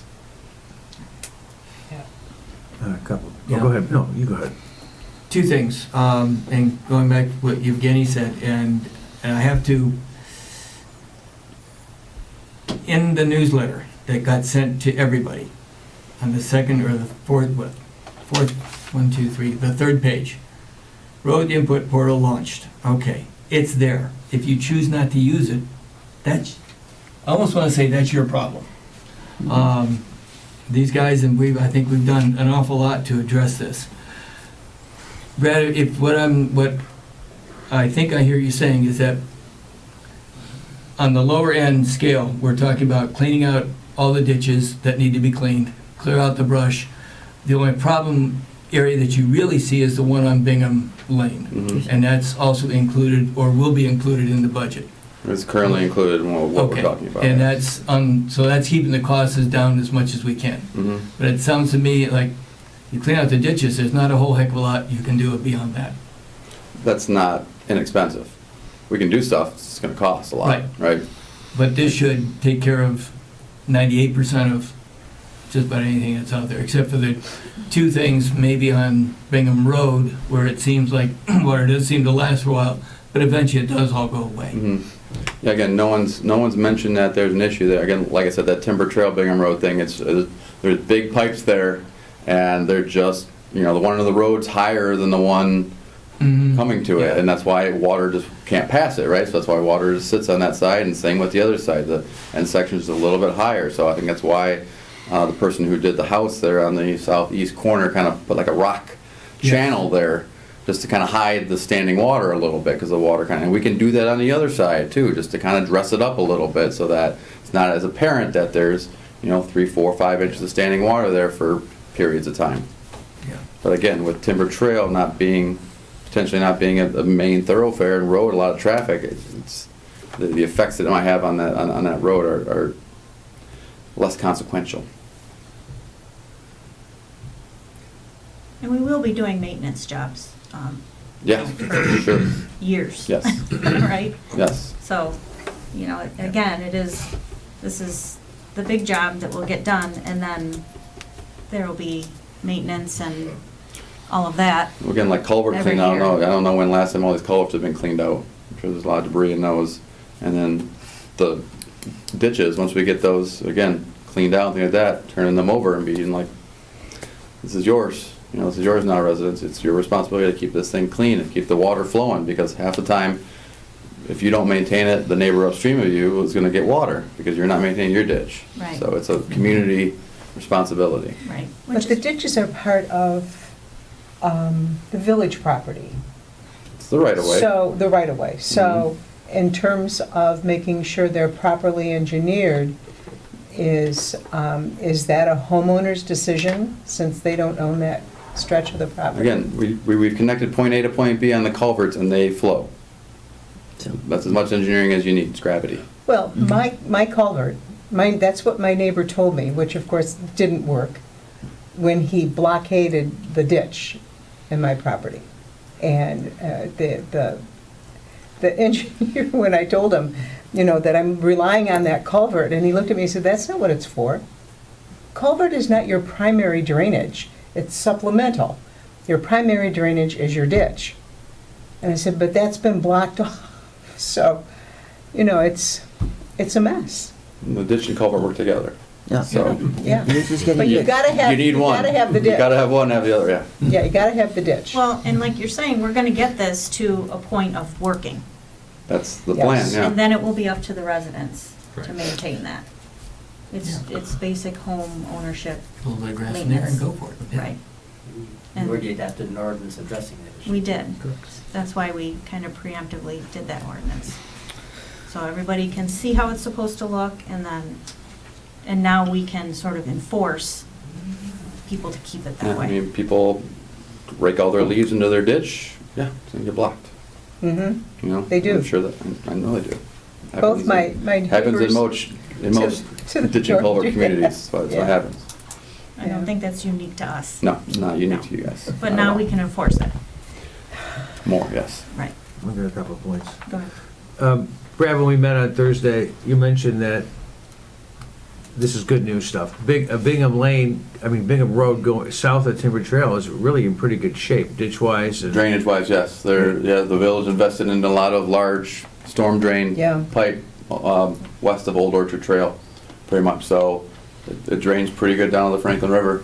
And From is fairly minimal, in my From opinion. has a good drainage system that goes to the backyards on the east side. And Shagwood is fairly minimal. Shagwood We has haven't even good, talked about Shagwood has Shagwood good yet. slope on it, yeah, Shagwood has a good slope Okay. coming down, Right. about So, halfway down towards Bingham and then back, and then there's a drainage easement back through here, that goes out to Woodland. right. That we're gonna clean up. Okay. That's got a lot of brush and stuff like that, it needs to be reconfigured and make sure that drains. And we have to We got remember, all the easements, all the documentation that we need for that. so the ditching is primarily for carrying water off the road. We do allow people to empty their sump into the drain, into the ditch, but the primary purpose is road Correct. drainage. So the number we talked about earlier, or the number that's on all the sheets, the 3.8, just under 3.8 million. I mean, I would love this to come in underneath that, for sure. Mhm. And it's up to you guys, I would love to see it less than that. Yeah. So something else is gonna go wrong in this project. It's the law. That's why we want that cushion, but again, we're a Right. little, but we're tracking, I say tracking, we're tracking even a little bit below that cushion. And So- another point that we had talked about was that the resurfacing of the roads is rather minimal compared to the ditch work. Is that correct? Cost-wise? In terms of cost-wise, no, Yeah. I mean, HMA still costs a lot of money. Okay. You know, your asphalt still costs a lot of money. Okay. It's not as much. Again, when we first started, we didn't know Right. what we were gonna get into. We were opening up a can of worms on how bad this drainage was. Was there culverts that were all over the place? And it turns out culverts are actually set pretty good. Okay. The design and everything was pretty good. It's just, it's flat in some areas, and some ditches haven't really been maintained that well. A lot of clay soils around here, so you don't get a lot of infiltration. Right. You know, but you do have some slope, you know, from Bingham Road down to the river down here, I think there's like 20 feet of fall. So, you know, there's some pretty good fall through in here, just for whatever reason, that little section's not draining, but, you know, there is fall this way and this way down Orchard Trail. Timber Trail is kind of flat, and we haven't discussed that yet, but, But Shagwood has some fall to it too, both ways. So Okay, it's not a pancake, but there are some areas that, right. have some fall. The ditch work itself will take longer than the repaving. Yes, that's true. Okay. Yes. And that's done first. That'll be done first, yes. We'll make sure that's done first in our plans, because you don't want to mark up the road. Now, the restoration, i.e. coming in there with your seed and blankets and things like that to get the grass to grow, it's probably gonna come after the road is paved. But the clean out will happen before. The clean out and all the heavy machinery. Sometimes I even like is if we're just cape sealing and doing, a top layer of HMA, sometimes I like to see the restoration sometimes done before, because we don't, they still have skid steers and things like that. They do have some machinery, but, so you can do it before. That's kind of contractor's preference. We say if you're gonna do restoration after, you gotta make sure you use rubber tired backhoes or anything like that, skid steers and that. Any marring of the new pavement is your responsibility to fix. So we don't like to see that, because if it's marred, it's never gonna come out the same as fresh new, but still they gotta fix it at their cost. This is gonna be Just wanna be messy careful. for a couple of weeks. Oh, yeah. More than a couple weeks. More than a couple of weeks, okay. Several weeks. Several weeks this summer, yes. Hopefully this summer. Brad, could you give us a definition of ditch versus culvert? Ditch is grass area in front of the thing, and culvert is what's under your driveway, a metal pipe Okay. under your All driveway. right, now I understand, okay. Okay. So do you feel like you've gotten any answers? Not re- Not a little Think bit, so? but I mean, are we? I think, I mean, I'm all for, cleaning out the ditches and on Bingham Lane, we got a problem, so let's fix that and go for there, which I think is right now where your budget is sitting. yes. I mean, we're able to do everything that we've talked about in that kind of set of plans right there, for our budget, for sure. Pretty confident. Are we comfortable with 48 hours? Oh, yeah. So if we want to do more, I got a couple other things to talk about too. Sure. So I guess that's first. Okay, first, we're good with there? Okay, Yep. next is Timber Trail. So Timber Trail, we got a comment on the resident portal today, or maybe it was earlier, I think maybe Friday they were trying to get on it or something like that. That they feel there's there's a drainage issue on Timber Trail. So I think we've heard that before. It's not really news to anyone. But the question that I want to take to council is, what are your thoughts on improving drainage back there when that's just going to be a pathway? Now, with again, we're going from 20 feet wide to 10 feet wide, so we have 5 more feet on either side. That standing water is going to be technically away from where you're going to be traveling, which obviously the further the water is away, the better, right? But it's still probably going to be standing. It's kind of flat and kind of flat through there. How about that? Kind of flat, wooded, marshy a little bit. To do any work back there, I think I don't think any ditch clean out and regrading ditching or anything is going to help that. I think it's too flat. We didn't really look at it because we didn't even analyze it, because we didn't think we were going to do any drainage improvements. But I still wanted to bring it forth to you now. If we put like an under drain system, a cheaper under drain system, like the roll type under drain system you see at Home Depot, you put that with a base on either side, it's going to be like $80,000 to $100,000 to do that on both sides. So that's the kind of money we're talking to kind of clean up that drainage. I'm not going to guarantee that's going to work, because it's that flimsy pipe, and you can't really clean it very well. With how treated it is back there, you're probably going to get roots in it and not be able to clean it. So you go to the heavier duty pipe, now you're talking, $150,000 plus to do any drainage improvements back in there. And again, is it necessary for next to a trail? I can tell you, that's my backyard. Okay. I'm Timber Trail is Yep. my property It line. is. And I walk back there a lot. And in the rainy season, half the road is underwater. I mean, it's really, it's historically been a problem. And nobody lives on it. So it's, well, one house, I guess. They have one house has a driveway that goes onto Yeah. the street, and it's toward the At east the side. end. It's over I by think it's Hickory way Hollow. At the end, yeah. So I don't know. I don't know what it's gonna take to make it really passable. There's a high point through in here, it's where kind of where Orchard, there's like a high point's kind of right here. Yeah. So part of it would have to drain this Go way down towards this and- issue that we already have here. The other half would drain back towards Hickory Hollow and ultimately out. I'm sorry, people at home can't see that. So half of it drains from this point essentially down this way towards Bingham Road. The other portion will drain this way towards Hickory Hollow and get into this kind of shallow drainage system here. So would we create potentially then two bigger problems than Yeah. what's there right now? Potentially, if there's a lot of water and that, Yeah. we would probably put the drainage system relatively flat so that it didn't drain too quickly. And it just kind of, again, use the infiltrative purposes of the pipe and just get it and let the head or the ponding of it kind of push it rather than sloping the pipe too much to convey it, if that makes sense. Mm-hmm. Like use the water's force itself to kind of push it. Dissipate, yeah. Yeah. And if that's on the level of like Home Depot quality Well, there's that level, drainage, there's well, that level, and then there's the higher level. right, does the lesser expensive level last, like, years? Or would that be It'd be- sort of it'd an be ongoing years, but maintenance It'd thing? be, it's not, we typically only use it under curbs and roads, it's called under drain.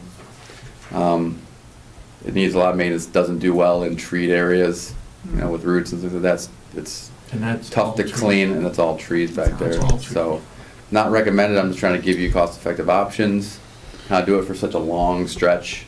That's the whole thing, I mean, the cost per foot of pipe is extremely cheaper than for the more sturdy stuff. Right. So the installation cost is gonna be relatively the same, right? The labor is not much different, but if you're putting a 6-inch, under drain roll pipe or an 8-inch, what they call a dual wall plastic pipe, it's a lot more sturdier. The installation is gonna be, you're still digging a trench, it's about the same size, right? And, it'll take a little bit longer to put the sturdier pipe together, because you gotta put it together in 20-foot lengths, whereas the underground you kind of just roll out, but, the cost is in the pipe. Right? I have a You wanna be question for cheaper, Ken. you use cheaper pipe, you want to be more expensive, more expensive So pipe. to do it the right way, the more long-term Yep. solution way, Yep. we're talking about 150 plus. Plus, yeah. Aren't we looking to abstract timber trail in its entirety from this project, including the drainage, and to move it over to a philanthropic project that would get grant funding? And wouldn't we seek that grant funding for the drainage as well? We have, thank you, we have a grant in process. We don't know that we have it yet, but we have a grant in process that right now, do we not, from Which the one is that? county? From the county, Which one is that? the Timber Trail project. The TAP grant? We decided No, not to you and I move forward worked with on it together. It's pending right now. that. Is it still pending? I thought I didn't think it got approved. Well, I'm not, if it has, I haven't heard from you yet. Is that the one we applied for a long time ago? No, it's the mobility, getting people to, Oh, that's right, we did apply for that. yeah, we haven't heard Sorry, yet. We haven't heard A lot yet. of projects were right before Christmas. Right, Yes, right. we have not heard back on Right, that one. okay, so And doesn't- we so did that's apply in for that one, process forgot. in theory, So yeah. doesn't that include drainage? Again, it's been a while since we put that together. It Yeah. was a mobility grant. I had to go back and look to see what all Well, we included. wouldn't want to, okay, timber trail drainage when we might in fact have a work in progress to address drainage. Well, the grant would be reimbursable, so the village would have to pay for it anyways and then get reimbursed. So we're still spending the money. Yeah, but if we get it If back. If we get it back. We don't spend any money. I mean, we'll continue, hey, you can continue to apply for grants for it even after it's constructed. You And know? didn't we say that there was a member of the road committee who had philanthropic ideas for some of the projects? Maison, Yeah. yeah. Yeah. So with those two things in play, I don't feel today I want to approve 150,000 for drainage on Timber Trail. I mean, you don't gotta do anything. We can take Timber Trail out of the whole project if you want to, That's what but I again, thought we were doing. you're never gonna get a cheaper price to do it when you're doing it with all the other projects. and, you know, you might never get to it at all, too, so. So your numbers right now don't include any possibility for a grant to offset the number?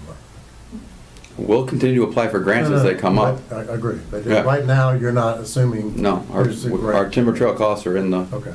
project costs. You remember how much it was for? 100? The grant? Yeah. I do not offhand. I thought, we asked, I'd have to look again. Yeah, I have to look again, it's been a while, sorry. I don't want to say, but it's not the entire cost of the grant. I can look it up after. Yeah. So I think that would help answer the question, is just understanding what the cost is you have built in for timber trail, and then the possibility of a grant being able to Yeah. offset some of that.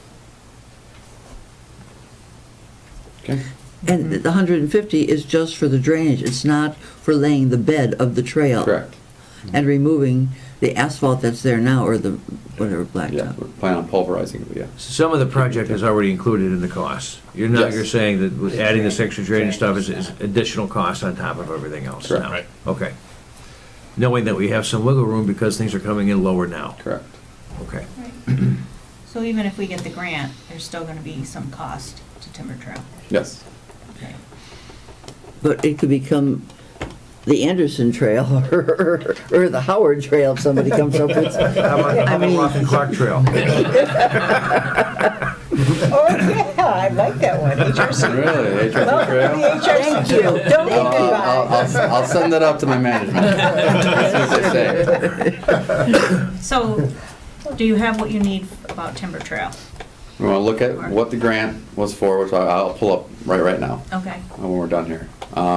And then we're good with the reasonable nature of the drainage that we currently have with primarily ditch clean out, ditch clearing, and then the small amount of piping that we're planning on putting in on Bingham Lane. Okay. All right, next Number thing. 3. Bingham Road, we do culvert improvement, or we do culvert inspections every 2 years on the large culverts under Bingham Road.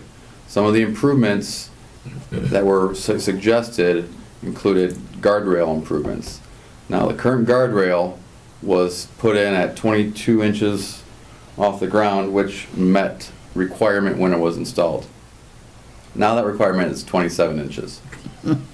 The village has no obligation to correct or address it. Your guardrail's grandfathered in. We are going to do a couple end treatment improvements, some galvanizing of the guardrail, tightening up some bolts and things like that. One of the recommendations was to put a new guardrail in at height. I just wanted to let you guys know that. I don't think it's necessary, but I wanted your take on whether it's going to be like there would be about $200,000 to put in all new guardrails. Who suggested that? That is a new standard because vehicles now are much larger than vehicles were before. Well, that's a personal choice, but who recommended it? What? Who recommended Our structural engineers that do they just noted that it is not too height. 200,000 because we have a lot of guys that like to drive trucks. Really? For all that'd be the guardrails along the bridge there. There's another guardrail just on the east side of the road closer to 13, Yeah. and there's another small culvert. Yeah. So we with can two keep the guardrails. existing guardrails at the 22-inch height. Yeah. Correct. You can. That's right. When someone wipes it out in the future, when they hit it, knock it over, take it out, then we have to replace it at 27? Depending on which one it is, we can do an analysis, see if it's even necessary. Okay. A lot of times they put up guardrails just because they put up guardrails. Right. A lot of road agencies now look at guardrails as impediments in the right-of-way that actually cause more severe crashes sometimes. You know, They that's interesting, they just because ran we out. walk Bingham Lane a lot, Yeah. and those guardrails are right on the edge of the road, and the road's not very wide, and if you're walking like you're supposed to against traffic, sometimes, I'm very uncomfortable walking where I see a car coming this way and a car coming this way, Yeah. because there is no room for you as a pedestrian to get off of that road short of jumping that guardrail. Yeah. So you want it shorter so you can So jump? I want it shorter. I want it shorter. I was wondering where that was gonna go, yes. Or I want it there, not at all. Like, Well, that's why it's Yeah. expensive too, because that thing comes off pretty quick. I mean, Yeah. we need a lot longer posts to get all the way you're down. planning your escape route when you walk down through. Seriously. Again, I just wanted to bring it up, because there was a recommendation, I want to make sure that we, and I talked to our guardrail experts today and they said no. Now, if you were using federal funds, if you got a grant or something for this project and had to use federal funds, you got to follow federal requirements, you would probably be required to replace that guardrail. So those are some of the things you got to watch out for when you start taking money. Right, Right. right. Well, were they put in because they were required or because we were proactively looking at points of failure along the road? Probably at the time they were required for the fall off, Yeah. right? So now that you have, they look at them a little bit differently now, because again, a lot of road agencies feel that sometimes guardrails are impediments. But if fall off, from your color is enough, then yes, they're required. And actually, when they're required, they're actually getting longer than they are currently. So if we were to replace them, we would have to go through a guardrail analysis, and it would probably be longer than it is currently. We'd probably be extending the guardrail. The $200,000 was not in the initial number. Not for replacement of all, portions of it were. Okay. Yeah. So that that's- does take some of Those are the- some of the areas where we're saving a little bit Okay, all of right. money. Because again, when we Right. developed our preliminary budget, these are things we didn't know. Yeah. So we were very conceptual on it. And so those are some of the spots where we're saving money. We're saving money on a lot of the driveway replacements that we're not doing. Because again, we're doing some of the Cape Seal and stuff where we don't need new driveways, and then milling and filling, we don't need new driveways essentially. So those are some of the areas where we're saving some money from our preliminary budget. Well, thank you for pointing But we that need our out to road your signs. experts. We appreciate, Drive at least, at your own peril. at least it's nice to know what everything is. Yeah, I mean, going into it, Whether we we can't choose to do it or assume that not, you're not gonna right. wanna replace all drive approaches, or you don't wanna do this, or you don't wanna do that. We can't make that assumption. Right, So we right. want to make sure that we have enough budget to do what you want to do, and then as I can now come forward to you and say, hey, do you want us to do a little more? I think it's a better conversation than, hey, what are we going to cut? Right, Mm-hmm. right. So we like the. We're good on short 22 guardrail. inches? Yep, Perfect on 22 inches. Okay. yep. Those are most of the things. So we're going to keep the product as it is with the cleaning and clearing of the ditches and just a little bit of drain work. Look into the grant again and see what it covers.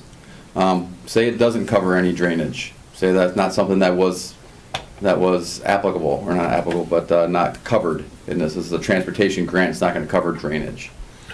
I'd still like to talk about this timber trail thing. If it's not covered in a grant and it can't be covered in this grant, doesn't mean it can't be covered in. If we go further and find another grant that it might be eligible, is timber trail something that we want to dry up those backyards essentially? Find out first. I would like direction tonight. Well, we'd like an answer tonight on the grant. I can't give you an answer on the grant no matter what. Well, we don't. I don't know we if we're gonna have get it. yet. I mean, we don't know if we've received it or not. No, I mean, but what we asked for. But even if we ask for it, covers- there's no guarantee we're going to get it. I understand that, but did we even include drainage in the grant application? That's the question. Or does that grant cover drainage or not? 'Cause, Again, I'll find out. do you want to look at that right now? You want me to look at it right? Yeah. You want me to look at it right And now? then We'll we'll proceed with we'll other go a business. little bit on, but when you find it, just let me know. We'll Okay. come back. Yep. Okay. Before we do Okay, go so on, then other than that- I just want everyone that those plans will be here. Those plans that are on the table will just be in this room. If any of you want to just come in, just give us a call. I can stay later if it's after work hours or something like that. No problem. Feel free to come in and peruse them. And again, they're not final, so things can Right, change. Okay. And for those at home, anybody can come in and look at them. Right. anytime. So I wanted to move to the discussion from the memo that DE had put together and had been asking the questions. I was kind of envisioning we would just go down the list We could. and just address each one real quick. This is the road discussion topics. Road discussion Yeah. topics. Dee, just for clarification, can you put your name and date when you Yeah, give I didn't these know things, so that that in the was future, DE. when we can't find our paperwork from DE, we'll know how to get it? Okay, thank you. Okay.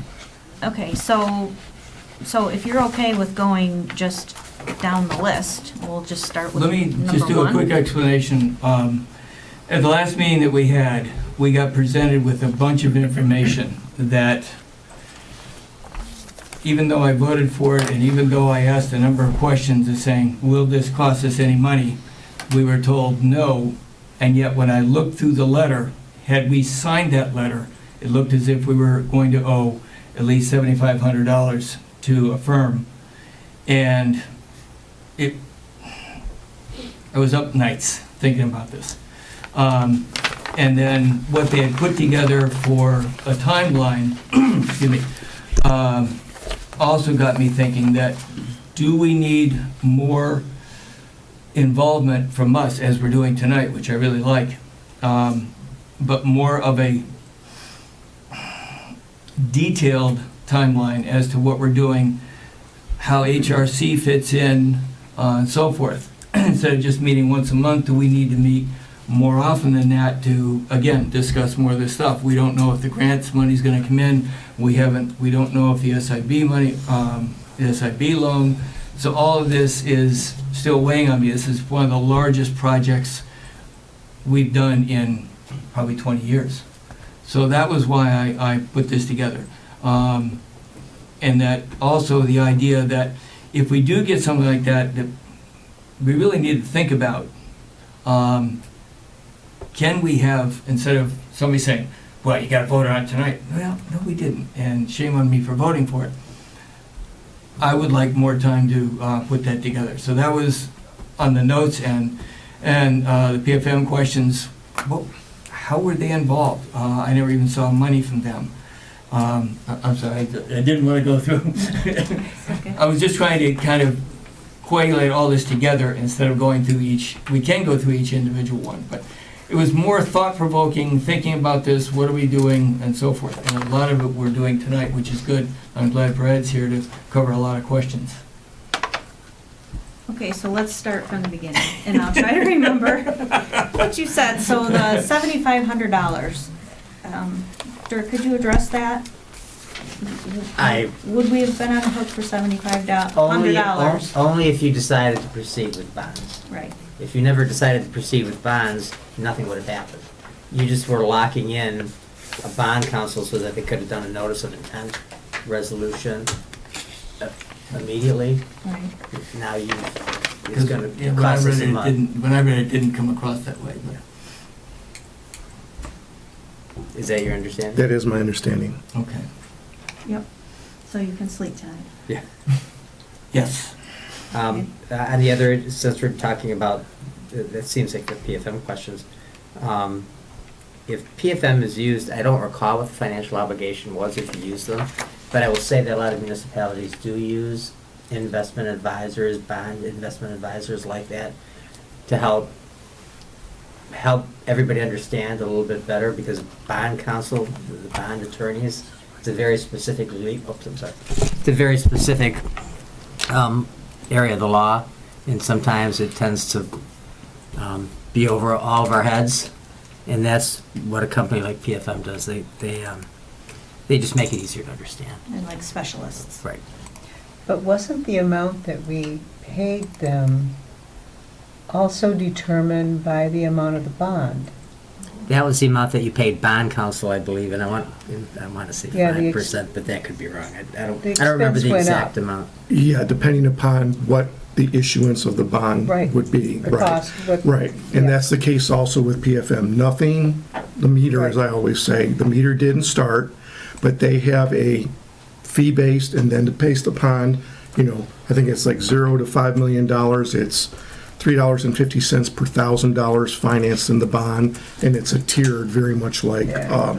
Dickinson Rights. This is from memory. I think one of the higher amount was like $97,000. And then there was also a disclaimer that we would be responsible for travel expenses, any of their expenses. that they incurred while working on the project would be billed to us. I will tell you that in terms of bond counsel, what was being proposed is consistent with what bond counsel charges in the other municipalities that I represent. There was nothing unusual or out of whack or unreasonable about what they're asking for. Yeah. That's what you pay for bond attorneys. My hourly rates compared to their hourly rates are significantly different. So it's, Yeah, I had heard there more. I Way knew more, that from yeah. years ago, Yeah. and, yeah, okay. I have, my issue, first of all, I think in looking through this, I don't disagree with anything DE says. I think he's correct. My issue may be a little different because we came to the council meeting a month ago with a PFM presentation that we didn't see until Friday night. When we arrived, we were handed a 8 or 10 page engagement letter when we arrived at the meeting, of which a short time later we were asked to sign.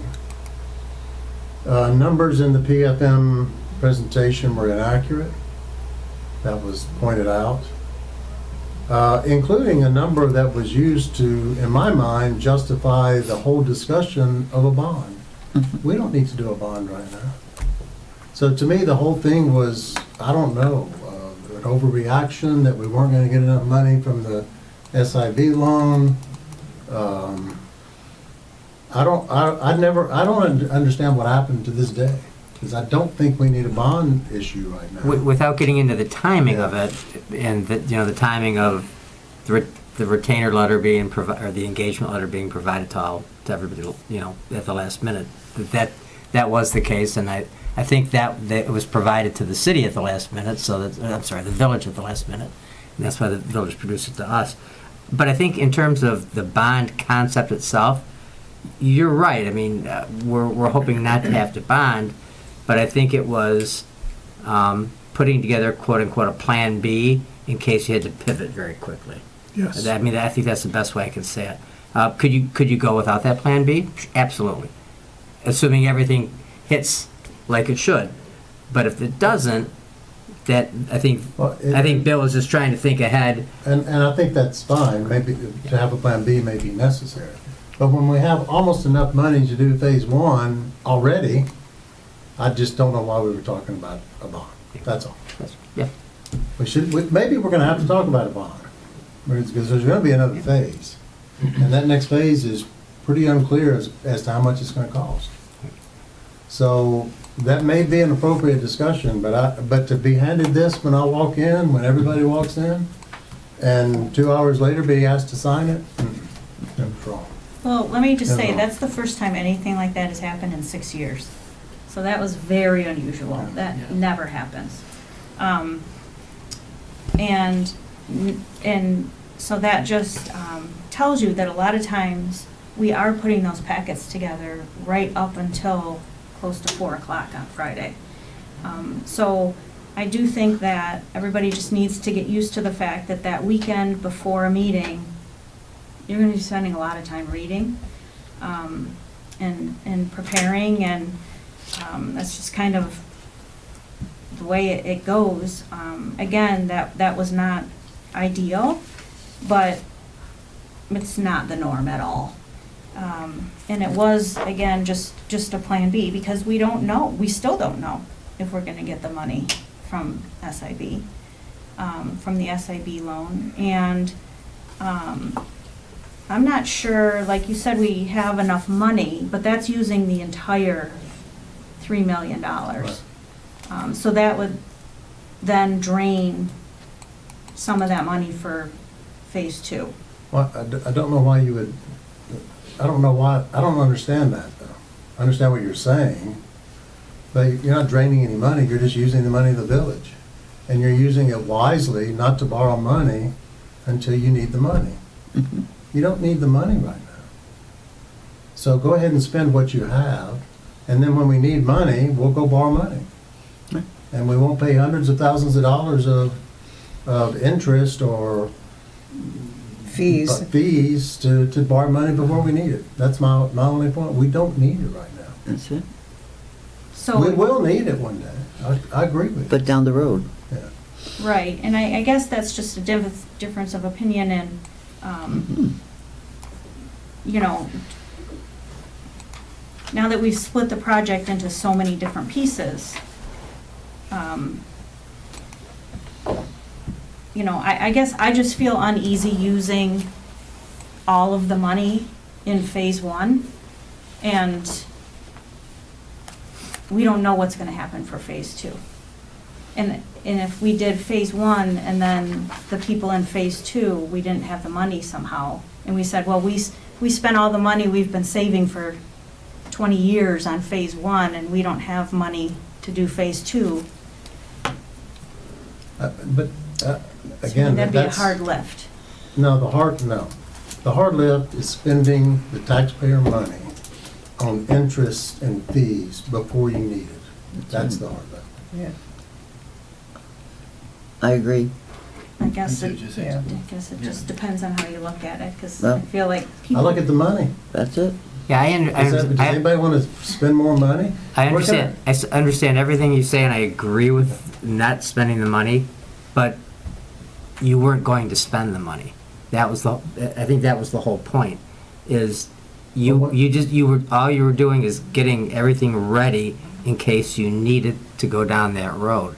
If it turned out you didn't need to go down that road, signing that engagement letter wasn't going to cost anybody anything. The engagement letter, again, we're probably just going to get into a long argument, and if everybody has their own opinion, it's fine. The engagement letter, the problem I had with engagement letters, we were given it when we walked in the door. Yeah, no, And that's not right. That's one thing.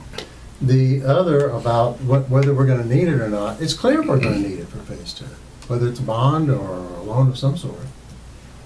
But that should be an open discussion.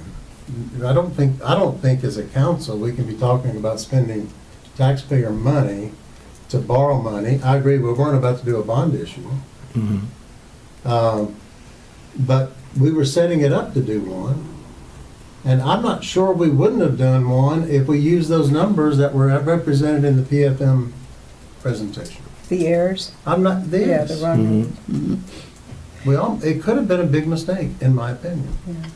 Well, I think also, the other issue is the letter of engagement was dated the 15th of December, which was Sunday night. And our meeting was the 16th on Monday. And personally, I'm just really uncomfortable moving that fast. And we see what happened with the numbers being wrong, and nobody had apparently proofed them and actually calculated the columns. Because when Eric sat here, he found the errors. He looked at it and he said he knew that there was a problem with them. I understand that there's a sense of urgency, and we want to cover all the bases. We want to make sure we're prepared for whatever incident comes before us. But I think we do due diligence. We owe that to responsibly represent all the residents and make sure. Absolutely. We're representing all the residents, that's right. Yeah. This council has voted a millage increase and told the residents that that's going to be used for roads. Yeah. I think And then special assessment districts. Special assessment. We're all going to pay out of So pocket. this is all, there's nobody, I don't think, that's trying to deny a phase two. I just think it's physically responsible not to borrow money before you need it. Absolutely. I agree with Yeah. I do agree with that. Yeah. And I'll just say this, the impetus of it, of why to put the Plan B in, that I did think about was, okay, we talked to Brad, we're keeping tracks, but with everything changing, how about if this came in and it wasn't just under 4? How about if it was 4 or 5, right? At least, I don't have voting rights, you guys do, right? To give you options of saying, if that's the case and it does come in, prepare ourselves so that we're not just on a whim having to vote and be put under pressure. This is another avenue that we can use. This is kind of like what the cost would be in the process of it, so that it doesn't delay and that we get out of a construction season because you've got to give 45 days notice. And if you wait to hear back from SIB and then the actual costs come in that are higher, That's just the clock is moving and the whole schedule is moving. And that's fine. I mean, if that's, I'm not saying we've got to do everything right. I'm just saying Yeah. here was options that were posed as a plan B based upon potential things that might happen with the cost of the project. But if it Yeah. came in at 4.5, it might mean that we delay it a year Yeah. or 2 years. That's fine. Because it may be outside our scope of financing. Right. Responsibly. You know, I guess my biggest, what keeps me up at night is thinking about the 20-year debt we're going to have and what the annual cost of payback, it's interest plus principal on this bond. And it can be a killer. And I guess I need to see exactly what that number is. To, but how much is our SIB request for the loan? What did We've put in $2 million Okay. on a 10-year term, and it's at, I think, 3 point. 325? I Yep. I think. think it was 325. Yep. And Bill and I talked about this, there's no prepayment penalty. There's no Yeah. prepayment In penalty. 5 Yeah. years, if we got the money to pay it off, we pay it off. Right. Yeah. So we've looked at that, they've sent us, and I've shared with you the draft contract. I've also had Dirk look at it to make sure there's nothing in that agreement that prohibits the village to be able to execute against it, Right. or there's something that we shouldn't be doing. A quick update, and I'll just go a little bit forward on the bullet points for DE. I've sent off a note, followed up with SIB. I've sent an email last week, haven't heard back. I left a voicemail for Jessica this morning saying, just want to check in. I'm sure that if there was something that you guys would have needed, you would have come back and asked us for it, right? Audit was filed at the end of the year, just like it should have been on time. I'm sure that they go through their process of looking at everything. If they would have needed something, they would have come back, but it's been, we put it in on the 16th. I put it in the night that we left. Right. It's been over 30 days, but my suspicion is that the folks at the state that review it weren't there between Christmas, or a lot of them didn't work between Christmas and New Right, Year's. right. So right around this time frame is what I was told to kind of expect a notice back. And I'll continue to keep following up with her and stay on her to figure out where we're at, but I have not heard anything back as of this point in time. Let me swing back. Did you get did you get our answer? I did. Okay. But I do have more, but so if you want to finish this conversation. then we can- I can finish it real quick. Yeah. The average loan amount is just under 900,000. I was told it's 898,000, and the average term is 8 years. So we're obviously over asking for 2 million, and we're over 8 years at 10 years. But let them come back and tell us. The next option, or the next thing I wanted to bring back was, I asked the question of, okay, what happens if we ask for 2 million and they come back and you say, no, but we'd approve 1.5? The answer was, do we need to fill out another application? And they said, yes. You would revise it with the new number, you'd send it back to us. It's not going to take another 30 days because we basically told you what it was. It would be a couple of weeks and we would go from that portion of it. The last question that I did ask, and I haven't heard back from it as well, is if we take out one loan for phase 1, do we get a second loan for phase 2? I want to confirm back from them, but here's what my perspective is on it. If we are financially viable and we're able to meet the payments financially because we have the wherewithal to do it, it would just be like me going to the bank and saying, I want to take out another loan for a second vehicle or whatever. If they said, you can afford it and you're within our limits of underwriting, yeah, we don't have it. You could have 3 loans if you make that much money. It doesn't, that's what I would assume, but I don't know, and why I'm asking them is I don't know if the state has any requirements that says, oh, no, you're only supposed to have one at a time until you pay it off. So as soon as I get that answer, I will let you guys know as well.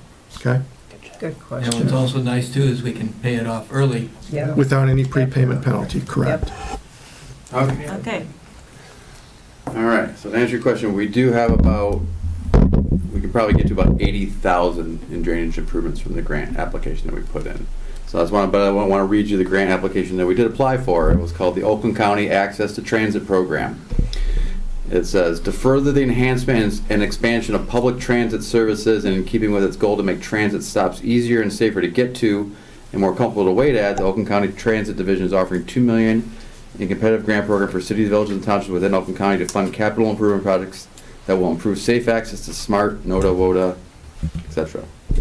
So, the chances Again, it's probably a little bit of a stretch, but again, it just shows you, we're trying to go for any grant we can find.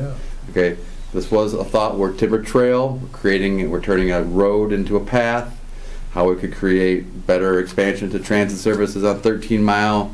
Again, I didn't hurt myself stretching, but we're trying. Right, we're trying to get grants for this. So, but we did put about $80,000. We could probably get to. I think we put like 40, 50 in there. But with some other stuff that we probably don't need, some of the extra things, we could probably get to about 80 for drainage that we could use in excess of what it would take to actually do the road, and a lot of the extra streetscape type things that we included in this grant proposal that we didn't include in the regular job, just trying to puff up the grant a little bit. So the bottom line is, if the grant comes through as requested, we completely shelf Timber Trail from this project. The grant comes through, we would do it, right? Right, no, but We shelve it. Cost standpoint, from a cost standpoint, we take it off our we ledger. take it off of our, It would not be something you would have to pay for, no. Yeah. Right. Just as a minor point, we were invited to apply for that grant. The county invited us to apply. that says It wasn't that says just a matter lot. of us That's trying to encouraging. find something. Yeah. That's You know, a big deal. They did send that and said, you are invited to apply. Could be the bright spot of the night. Yeah. I like that. And we have one other option, I think we should look in that TDF again, but it comes around in the spring, so we'll look at that again. But again, the village is in a situation where it doesn't get preferential treatment in a lot of these grant programs, unfortunately. And the other option is to just leave Timber Trail as it is and not even touch it at all until a further point in time. Well, there were complaints about people will still walk on it, right? At some point it becomes a hazard. Yeah. So there were actually 2 comments on Timber Trail, how people had tripped and things like that on it. So it's something you probably want to do something with. Because But we're it's a matter of- responsible for that road. Yes, you're Other than still put a public sign right, up, still no public tran- right away. No trespassing. And, is it going to be a nuisance issue with people walking this drainage Yeah. trail and there being standing water everywhere, mosquitoes, and things like that? That might be an issue. Are people not gonna wanna walk on it because of that? Or is it just that bad right now and people still walk on it, so it's not gonna matter? We all walk on it, so it's okay.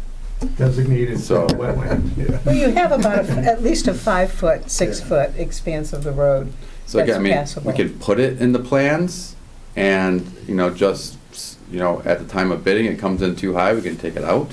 It's not that big of a line item where the contractor would have a right to adjust their unit prices on things. So sometimes when you take a big unit out of a project, they have the right to come back and say, well, we were planning on doing this amount of work and now you took that away from us. Our bid's gonna be different, and they have the right to adjust their prices. This isn't that big of an item to do that. Again, $80, $100, $150,000 in a $2+ million project is less than 5% for the most part. The other issue I want to talk about was during and I forgot to mention it until I got back to my notes, is during this whole process we talked about trying to do the most economical preventative maintenance treatment on each of these streets. And on a couple of the streets we talked about doing the Cape Seal, which is technically a big thick layer of paint, but that there were only a few contractors in the region that did this work, and how we needed to build up as many roads as possible to do this. Right now, we are at the threshold at which it might be worth it or not for this contractor to come in. We're going to start making calls to them and be like, hey, if we have a $150,000 Cape Seal project, would you be interested in bidding on this? If he says no, we wouldn't even touch it, and there's no one to do the work, we're either A, going to get a higher price for it, we're going to pay $250,000 for a $150,000 Cape Seal project, or we might want to have an alternate to mill and fill those roads that we had originally Cape Sealed, or planned for a Cape Seal. The issue with that is, doing the pricing, it's about $280,000 more to do a mill and fill on Bingham Lane, Old Orchard, and Fromm. That's number one. Number two is, the reason why we didn't want to do the mill and fill on those roads is because some areas of those roads have thin asphalt, right? And if you mill too much of your thin asphalt, you're breaking up all the asphalt. You got to dig it all out and put a whole new base and stuff back. So there's a higher potential, higher risk for having to do more work on some of those roads. Just just wanted to kind of put that out there. We'll start making calls, you know, here in this week about whether or not this contractor that did the last programs that we did in like Beverly Hills and Bloomfield Township, we do it, so like all over. If he would still be interested if it was only like a $150,000 project as a sub. Does he have other work in this region, you know, during the summer where we could pair it, you know, together and stuff like that. So I just wanted to bring it up and I think we should bid it as an alternate regardless, see what kind of pricing we get, you know, and see if it's worth it. Because again, a mill and fill road has a longer life span than a Cape Seal road. So you are getting a benefit out of your extra dollars. There's a slight risk in terms of not all that road is thick enough to handle it. And Eric, I know you're going to ask this, but we would still be able to handle that 280,000 probably under our budget. Can you, again, excuse me, but describe the Cape Seal That's again? a lot of words. Sorry, catch my breath. The Sorry. Cape Seal is a layer of bitumen, it's called. It's the thick, sticky stuff that's in asphalt that binds it Yep. together. Yep. So you coat that down on the road first, seals up all the cracks and pores in it, then you lay down a thin layer of stone. Okay? Thin layer of stone, and then you let that stone settle, and people drive on it Yep. for a week or so, Yep. and just rub that. You saw it in Beverly Yep. Hills, right? And just rubs it grinds it into the bitumen. And then you put another layer of that bitumen over the top of that stone that's been embedded in the lower layer of bitumen. It acts like a big thick layer of paint, big thick coating essentially on the roads. So it's good for maintenance. It's good to be used on roads that are in good condition. You don't do this on a road that's in bad condition. It's not going to do anything. But roads that are in pretty good condition, it's called Cape Seal. Some people call it chip seal. Some people call it slurry seal. If you're going to Google Well, it, chip seal is you'll what we find it. did when we first did the roads. Yeah, Cape Seal is a little bit more. There's another layer of bitumen on top of it. Yeah. So the chip seal has just the chips Yep. in it, and then you're done, pretty much. You might spray They something on rolled it. it and Yeah, did some other yeah. stuff. But the Cape Seal puts another layer of that Yeah, paint on top of it that keeps it black, looking like asphalt more. yeah. And you can see like Riverside Yep, Riverside. in Beverly Hills is Cape Seal most of the way up from Beverly. Yeah. Hey Brad, Yes, I remember when Beverly did the Cape, that slurry top, and it looks horrible when they first did it. I don't know if it'll even out. When we drove down Riverside, you could literally see where it fell over. It was going all different ways on Riverside. And I went So one Riverside way is to- unique because it's wider than 22 feet. Well, if you know Riverside, it's got all how they come in together on angles and stuff like that. The Cape Seal's made to do 11-foot swaths. So if you have a 11-foot wide or 22-foot wide road or 20-foot wide road and you're going swath up, swath back, it does look a lot. If you've gone to any of the other roads like Birmingham or I think Sheridan, yeah, any of those roads, it looks much better. Riverside was unique because they actually had to do 3 passes. So where that third pass came in, it's going to wear out after, over time and even itself out a little bit. But that's why I'm looking at our Cape Seal spec to make sure there's an aesthetic thing. Luckily, the roads that we have, Bingham Lane, Old Orchard Trail, From, are pretty straight. From at the end of the cul-de-sac might get a little dicey because it might be tough to get around there, but for the most part, they're pretty straight area. So that issue should be to a minimum. But I do understand, we got that comment. Yes, we got that comment.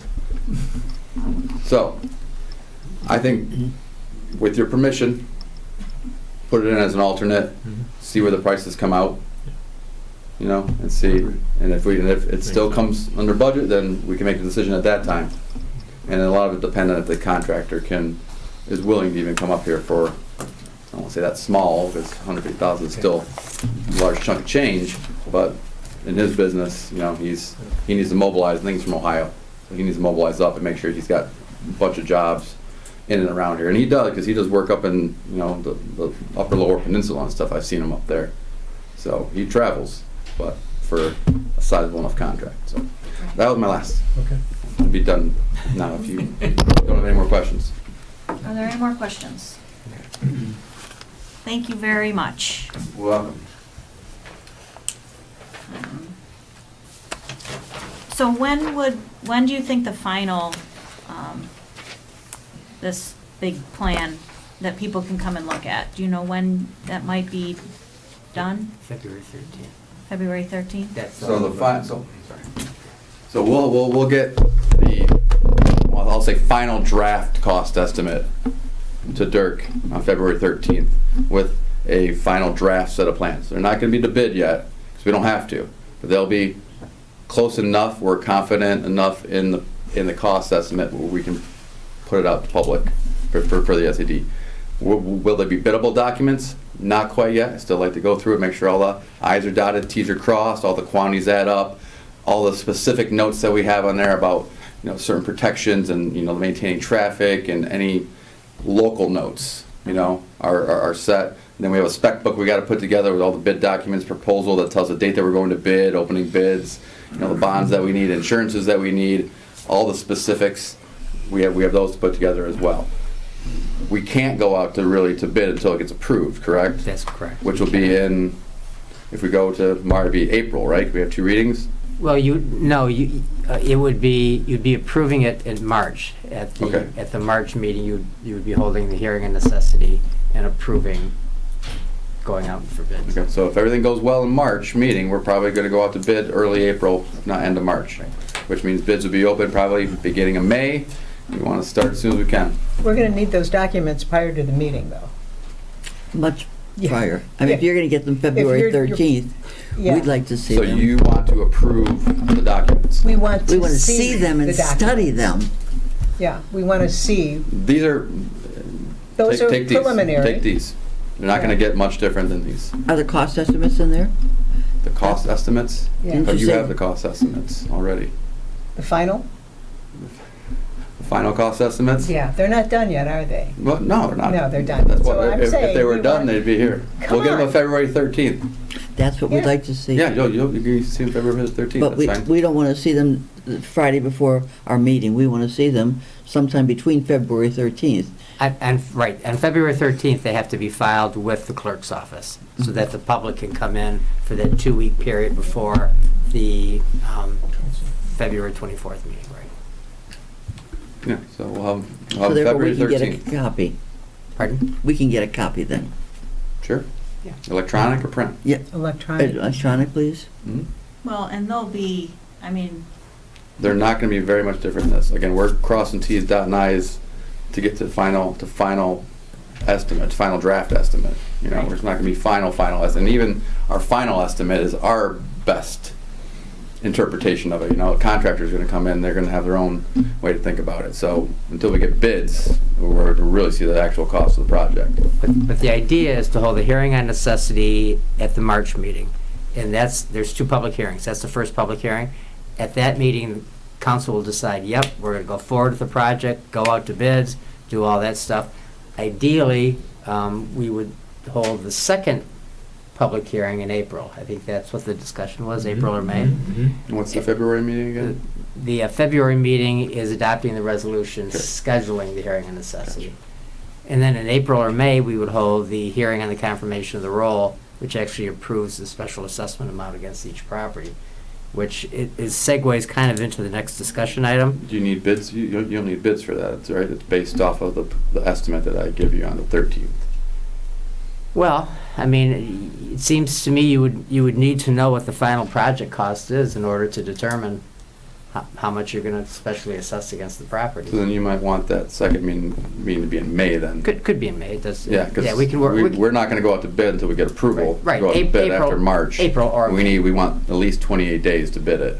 It can be in May. I mean, Okay. That's fine. May it Okay. is. But what I was really getting to is the next issue there, discussion about special assessment amounts per parcel. Seems to me tonight's a little premature to do that until we have at least a sense of what the estimate is. Well, I thought, and again,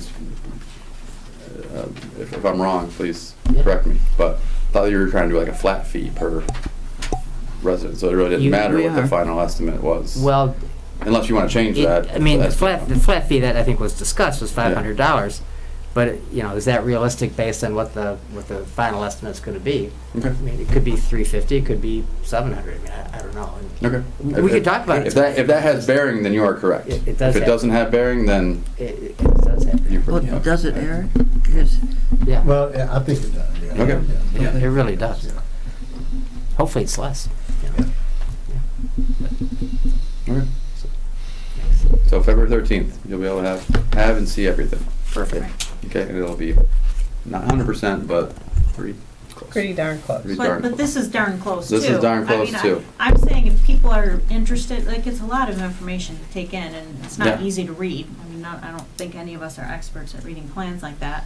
So I'm just saying, I wouldn't wait till February 13th and think we're gonna digest all of this by the February meeting. That was my fear. It's a lot of information. I Right. don't, if we have to wait for council to make sure everything's reviewed and everything, we're gonna be pushing this Exactly. down the road a lot. We don't have time to push, so. Yeah. I I'm just understand you saying, wanted if to see people are them, but- interested, I'm suggesting people come in and look at this. For sure. Yeah, And use the portal. right. One last plug. One last plug. Sure. Thank you very much. Yes. Okay, so we're going to go back to DE's memo. I think we fit all that. I think we pretty much covered Yeah, I that. think we have. Good. Unless anybody else has any other thing that they want to pick up on that. If you feel like it's covered. I think, yeah. I think it- it's a it good was- job. It was really thought-provoking and just to get Yeah, discussion going. thanks for doing this. The only other thing that I also wanted to bring up, part of it, thanks for limiting, and that is, we're talking about getting meetings together and so forth. Would it be advantageous for us to maybe have more than one meeting a month, or call an emergency meeting? We've got numbers coming in on the 13th, we've got stuff happening, we need to get things rolling. It wouldn't bother me at all to have 2 meetings a month. I mean, we did it with the the roads committee, and I hope everybody would agree. If it needs to happen, let's make it happen. Let's do it. I think at this point, until the 13th of February, and we get the plans, I don't think you really need to do that. After that, I think you can maybe re-examine that issue. If we need to, yeah. Well, that's like 2 weeks. Right, right, Yeah. yeah. It's pretty imminent, yeah. Well, we need to make sure we can get everything in a row, because I am not having a special meeting that's not recorded. So we need to make sure that it can be recorded. Yeah. And Well, don't forget, that- we also did it with the roads committee too. and they were all recorded, Yeah. Mhm. right? So- But we're not gonna do it that, We're not gonna do it via Zoom, we're gonna record it via Okay. yeah. cable board. Yeah. So you Right. do, so it just, I understand what you're saying, we'll have the stuff on the 13th, you're gonna schedule a public hearing in March and a public hearing in May. I mean, once those numbers are in, they're pretty much in, there's not much Yeah. more to debate, or to discuss, or, I think, so that's why I don't mind having more meetings, I'm just saying, is it necessary? That's what I'm asking. Okay. Yeah. I feel like If it's necessary, then let's do it. I feel like February will be a good point where we will have all the data to make the determination on whether or not those additional meetings are necessary. So that leads us into the discussion about the special assessment district. And I understand we might be a little bit ahead of time, but the feeling that I get from this council is that you want more time to talk and discuss and evaluate things. So I did want to bring it up now. We don't have to make any decisions tonight, but the number that seems to sort of be floating out there, and it could change, is $500. I don't know that it'll stay $500 or not, so I just want to be sure that everybody knows that's not set in stone, it's never been voted on. Right. And then we need to talk about the private roads that feed off of the public roads. Again, let's just use $500 tonight, even though that number might change. I want to just begin the conversation about how do we address the private roads? I have some thoughts on that. The amount of frontage onto one of the proposed improved roads from most Bingham Court, Bingham Court, oh, Point.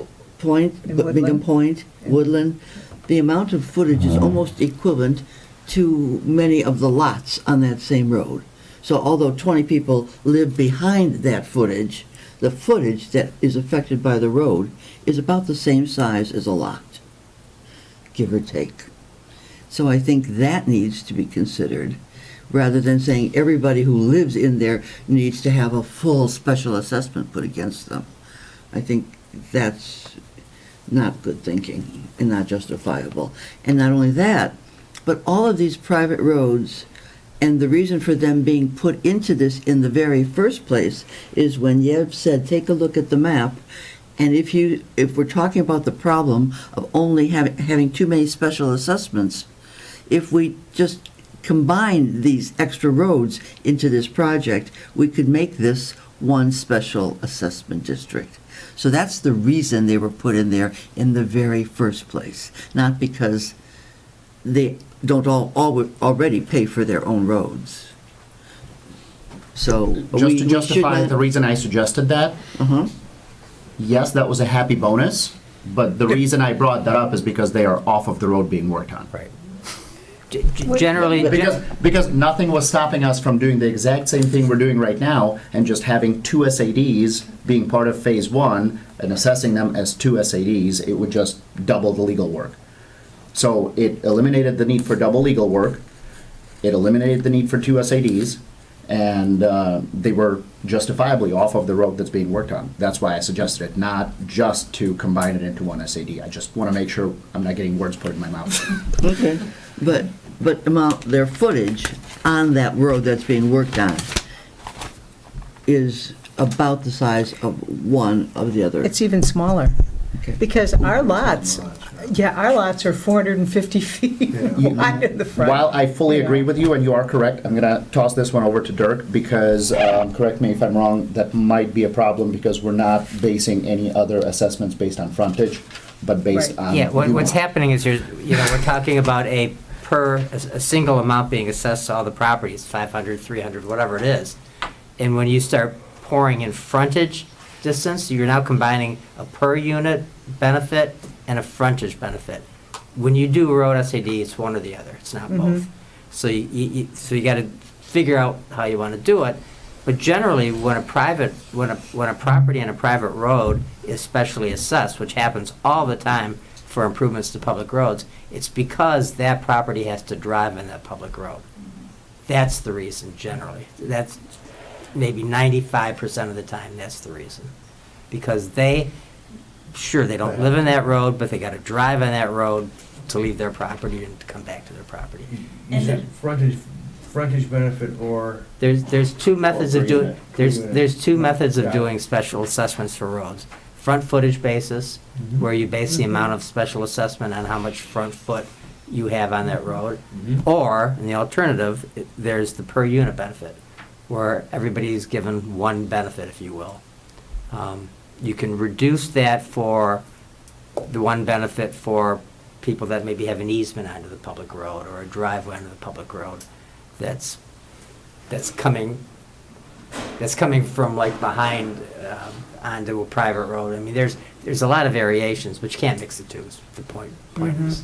Okay. So the ones that are assessed in the examples that you've seen that have to drive on a public road to get to their private road home, how are they assessed? Usually The full amount? Usually a full benefit. Wow. Per household or per entrance? Per house. Per house. Yeah, that's generally the rule of thumb in virtually every community, that they would get a full benefit. There are some weird exceptions where sometimes you do a half benefit, but if you happen to be fortunate enough to live on a private road, and the only way in and out of your house is to go on the improved public road, it's not fair for you to not pay the full benefit because you're getting the full benefit. And you're using a technicality to say, well, I should have to pay the full benefit because I live on a private road. You do, but you're driving on the public road. Yeah, and you have to drive on the public road or you can't get to your property. And we have to be able to justify that to people. Yeah. I mean, it's a, Right. right. Yep. Yeah, I think you either do it or you don't do it. I don't know how we get into chopping it up and you pay 100 and you pay 200 and I pay 500, whatever. I agree. I mean, that's the neatest and cleanest way, Art. Yeah. Well, Beverly, the village, did it by footage. And you can do it by footage, but if you do it by footage, Do it by footage here, I can just tell you it doesn't work.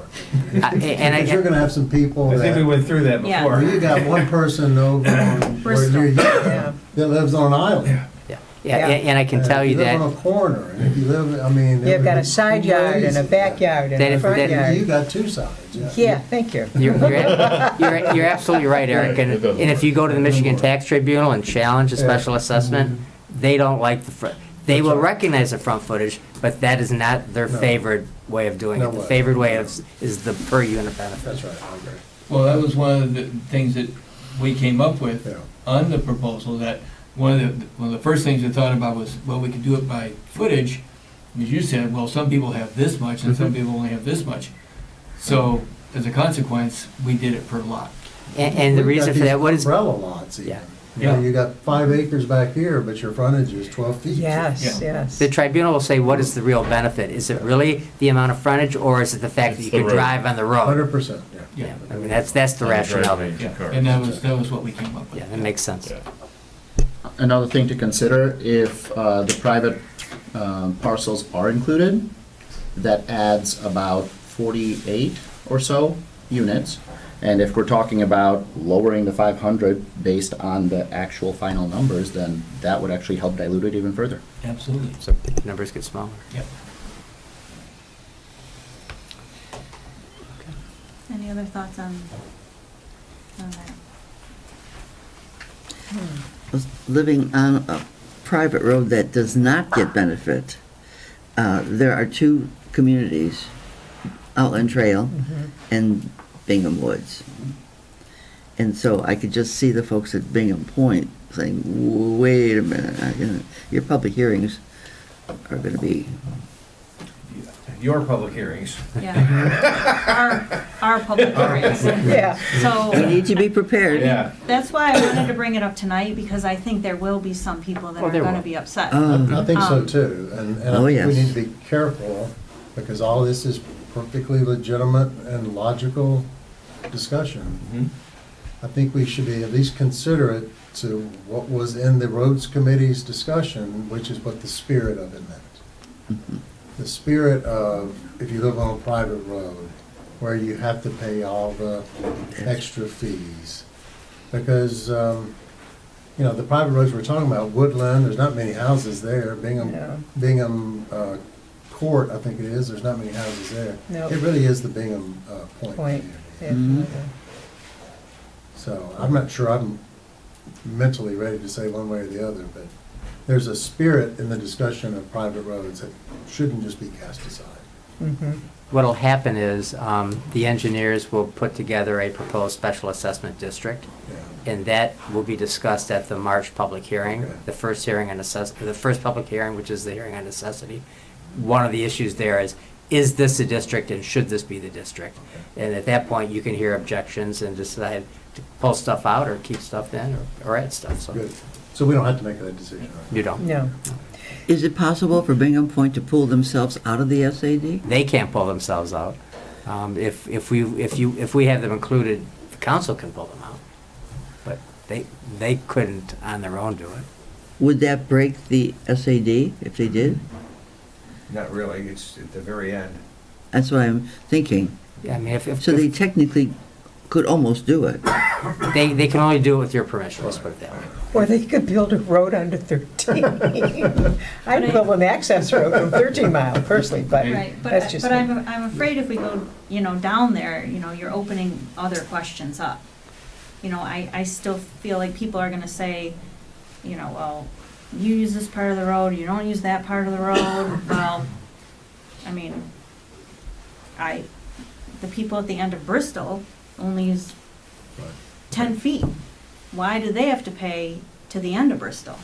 Why do I have to pay to the end of Bristol? I only live halfway, I should be paying halfway. So I think,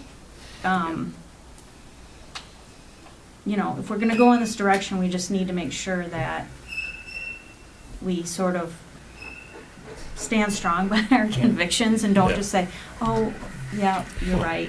We'll pull you out, because then you're gonna have those private road people say, well, those private road people didn't have to pay at all. Right. And now these private people have to pay and these don't, and, you know, the more we sort of split this pie up, At some the point, harder it's gonna be to justify. but at some point, we're supporting our community, right? We want the roads to be nice where we all live, and this is our collective community. Right, which is I- what people will say, I'm- then the private road people should be paying too, Right. because it's their community as well. Correct. So, but just so you know, when the public Yeah. hearing goes, you know, there's no back and forth. We don't defend ourselves. There's no discussion. It's just them telling us how they feel, and us listening, and then we discuss. Then you deliberate, right? Right. And then you can address a point or two that has been brought to the Mhm. attention. If there's a question that's being asked, you can't do it at the time, but after the public hearing is closed and the discussion moves back to the side of the table, you can answer those questions. Oh, absolutely. Right. We have some documents about conducting public hearings, and I realize that we haven't done much, aside from the occasional ZBA hearing. There hasn't been a lot of public hearings at this table, but I'll make sure you have all that stuff. And it's not until March, so we're. I think we've all been to one. What's that? I said, I think we've all been to at least one. Oh, sure, Yeah. sure. Right. One thought I did have, and that was, I think I brought it before, that if you are in the condos, could it be set up that, let's say, okay, if we do arrive at 500, that they would then pay $250 per household? Or is that getting to be too much of a problem? No, you could. That way then, There's I recognition. don't want to use the word appease, but at that point, yes, you have your own road, so we're not going to charge you as much or assess you as much. Yes, That's something we you've can got, think about. you've got the discretion to do that. Okay. So that's another thought. That's the spirit. Yeah. That's exactly. thinking in the spirit. Yeah, recognizing. So I don't know what way we would want to go. Well, again, we don't know numbers yet either, but I think that would make it a little bit easier for them to take. The only thing that really bothers me is that both Outlands and Bingham Woods do use the roads, Very rarely. but they do use them. So, and it's part of the community to enhance the community. One of the reasons we're doing this is so that we keep the values up. So they're kind of escaping more than anything else, I guess. We've got a millage increase that's paying for those roads too, Dee. Yeah. Yes, I know. That's right. Yeah, they're paying their. But also don't forget, our millage is one of the least in the entire county. But that doesn't matter. We're talking about the roads. Yeah. And so we are But this putting, is- well, we the are millage putting increase is money towards the roads with Yeah. our millage. But then so are the people on Telegraph. There are lots of ways you could slice this up. Oh, I and know. And the word fair is often used, but frankly, nothing is truly fair. And I just like using the term for that reason. But there are lots of ways to justify yes or no, or doing something or not doing something, or trying to exclude or include people involved. And that's, I guess that'll be up to you guys during the public hearing, but, and then as a result of it. That's why it's a hearing, to hear what the public has That's to right. say. Right. And everybody will get a notice mailed to their home, in addition to having something published in the newspaper, which, I don't know if anybody reads that. But regardless, everybody will get a notice Will there be a mailed. different location planned for? I think public hearings have to be held in the village that you are residing in. But there are empty rooms in some of the corporate buildings. Well, that would involve also, we'd want to record the meetings. And the last time we did that, I brought in my own PA system, and I'm not doing that again. So, I believe the Bloomfield Community Television doesn't have a mobile unit. So this room is set up for sound and. Actually, they do have a mobile unit. Well, last time I spoke with them, they did not. Okay. So maybe things have changed. I think they. I don't know that. Let me rephrase it. I think they. Okay, all right. So I would want to keep it here. If you have 200 people show up, Ken, just We're not if. gonna We're have not gonna 200 have people. Well, no, I'm saying if. then they'll have to wait in the hall and we'll just have to Rotate them. Yeah. manage. Another crowd control. possibility is, and I haven't looked into this yet, we haven't gotten there yet, but if we could connect, I'm not sure we could use the television out there as well. There's a TV out there, maybe we could connect it as a monitor That's to a what we great have idea. here. It's a good idea. That would, yeah. That would be helpful. Not even what we have here, but maybe hook it up to our YouTube Live Or that. broadcast. Yeah, That's a so good that they- idea. Whoever's waiting in the hallway, they can watch everything that's happening in here out in the main hall. But we've had it before where people were down the hallway and we had a, I remember there was a desk there and a sign-in sheet and we would call people in and it'll be fine. It'll work. Yep. So a bunch of things to think about. Right. So, again, just wanted to put it in people's heads so we start thinking about it. Does anybody else have anything to say about that? Okay, next is the frontage commercial overlay sign ordinance, the second reading. Evgeny? Yes, so we had the first reading last month. This is the second reading. I believe in the discussion last month, we didn't have any modifications to the proposed amendment. So unless there is further discussion, we're going to be looking for a proposed motion today. There is a suggested motion in the packet. If anybody would like to make that motion?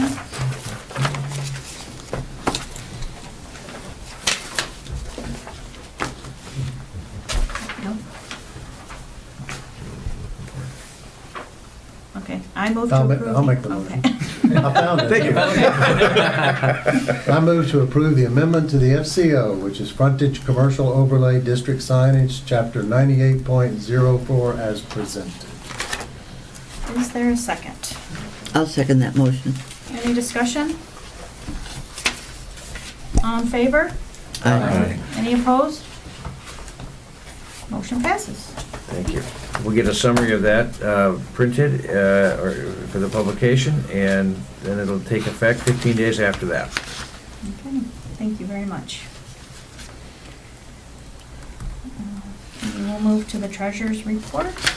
Last but not least, treasurer's always last, bottom of the totem pole.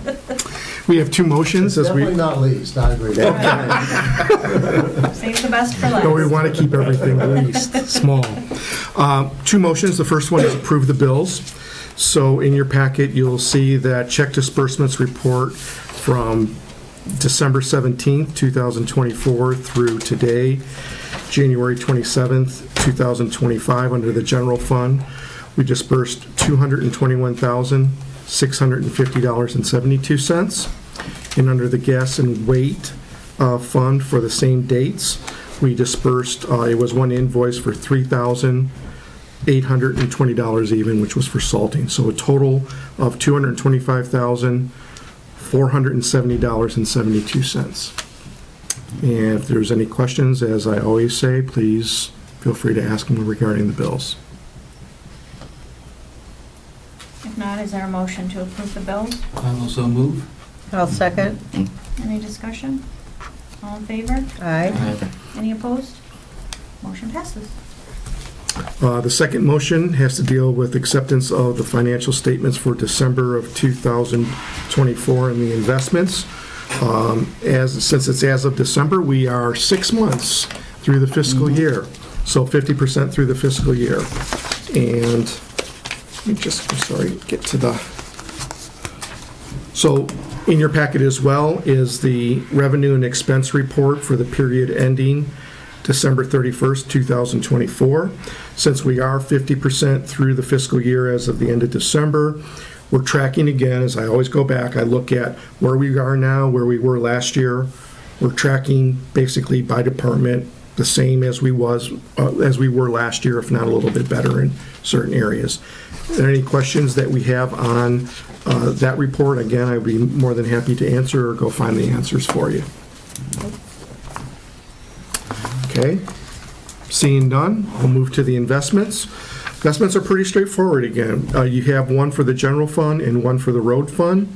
I did move money over from the Huntington insured cash sweep account in order to make obligations on a daily basis or on a monthly basis for our bills. but everything is progressing again, still fine. We love the interest rates that we're at. If you notice on the general fund portion, we have one that expired, one investment that expired on the 15th of the month, and one that's going to be expiring at the end of this month on the 31st. You'll see those redistributions onto new ones next month. I will tell you that I've already had conversations on the 31 that expires on the 31st. And again, right now, we're gonna get a pretty decent interest rate on a CD. So it hasn't settled yet. The order's in, and it's got to wait, and then it settles. It'll settle in February, but again, you'll see it in the February report. But I'm very pleased with being able to uphold, the interest rates that we're getting on our investments currently. Great, Great. good, Yeah, very good. good job. Thank you, Bill. You're welcome. There's no questions. Is there a motion? Just a quick comment. Sure. I mentioned it before, I think you do a great job with the investments, so I think we all appreciate that. You mind, I don't know what restrictions may or may not come with this $2 million loan or $1.5 million loan or whatever comes. I don't know if there's restrictions on how you invest it, for how long you can invest it, how we're gonna need it. But that's a lot of money too, to think about where you could put it in some short-term interest-bearing places. Yep. It's a lot of money. Okay. Yeah, for the short period of time that we may have it, because I understand that contractors, once they're done, No, they want to get paid. They want to get paid. We gotta be Right. very, very careful. Sorry. Right.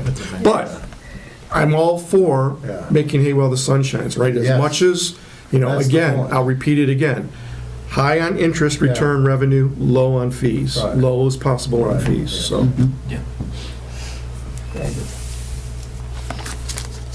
Okay, is there a motion to accept the financial statements for December 2024?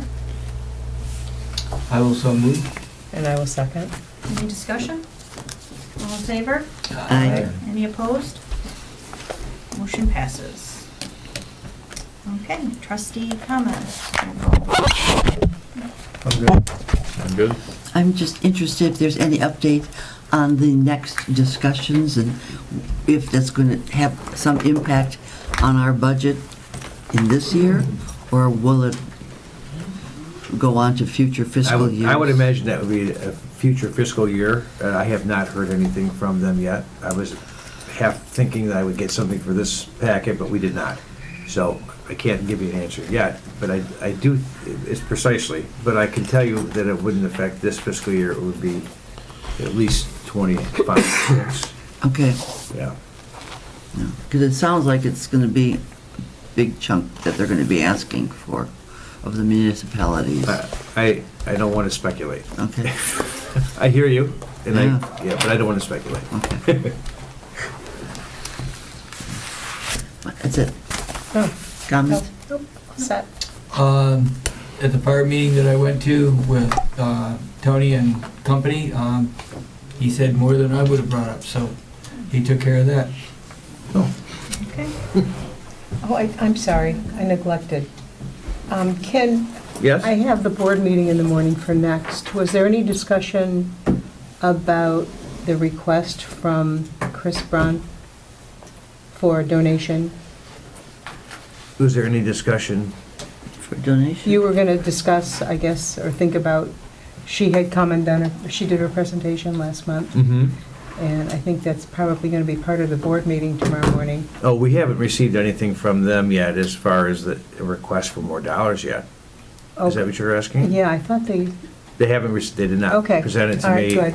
I told them that our deadline was Friday, and it was up to them to get it to me. They hadn't, but I understand that they may not have everything together yet. It might not be till February or March. find out. Yeah, but you might know more tomorrow, and if you would call me.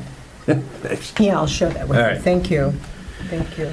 That's another example of us trying, desperately waiting to get some information from something that we think is coming. Yeah. And it's not always ready, and that's fine, that's totally fine, but that's always, you're hoping it comes at the last minute, and then it doesn't. We are at 9:44. You're already way ahead of me. So I So need move. a motion to adjourn. A second. Any discussion? All in favor? Aye. Any opposed? Motion passes. Meeting adjourns at 9:44.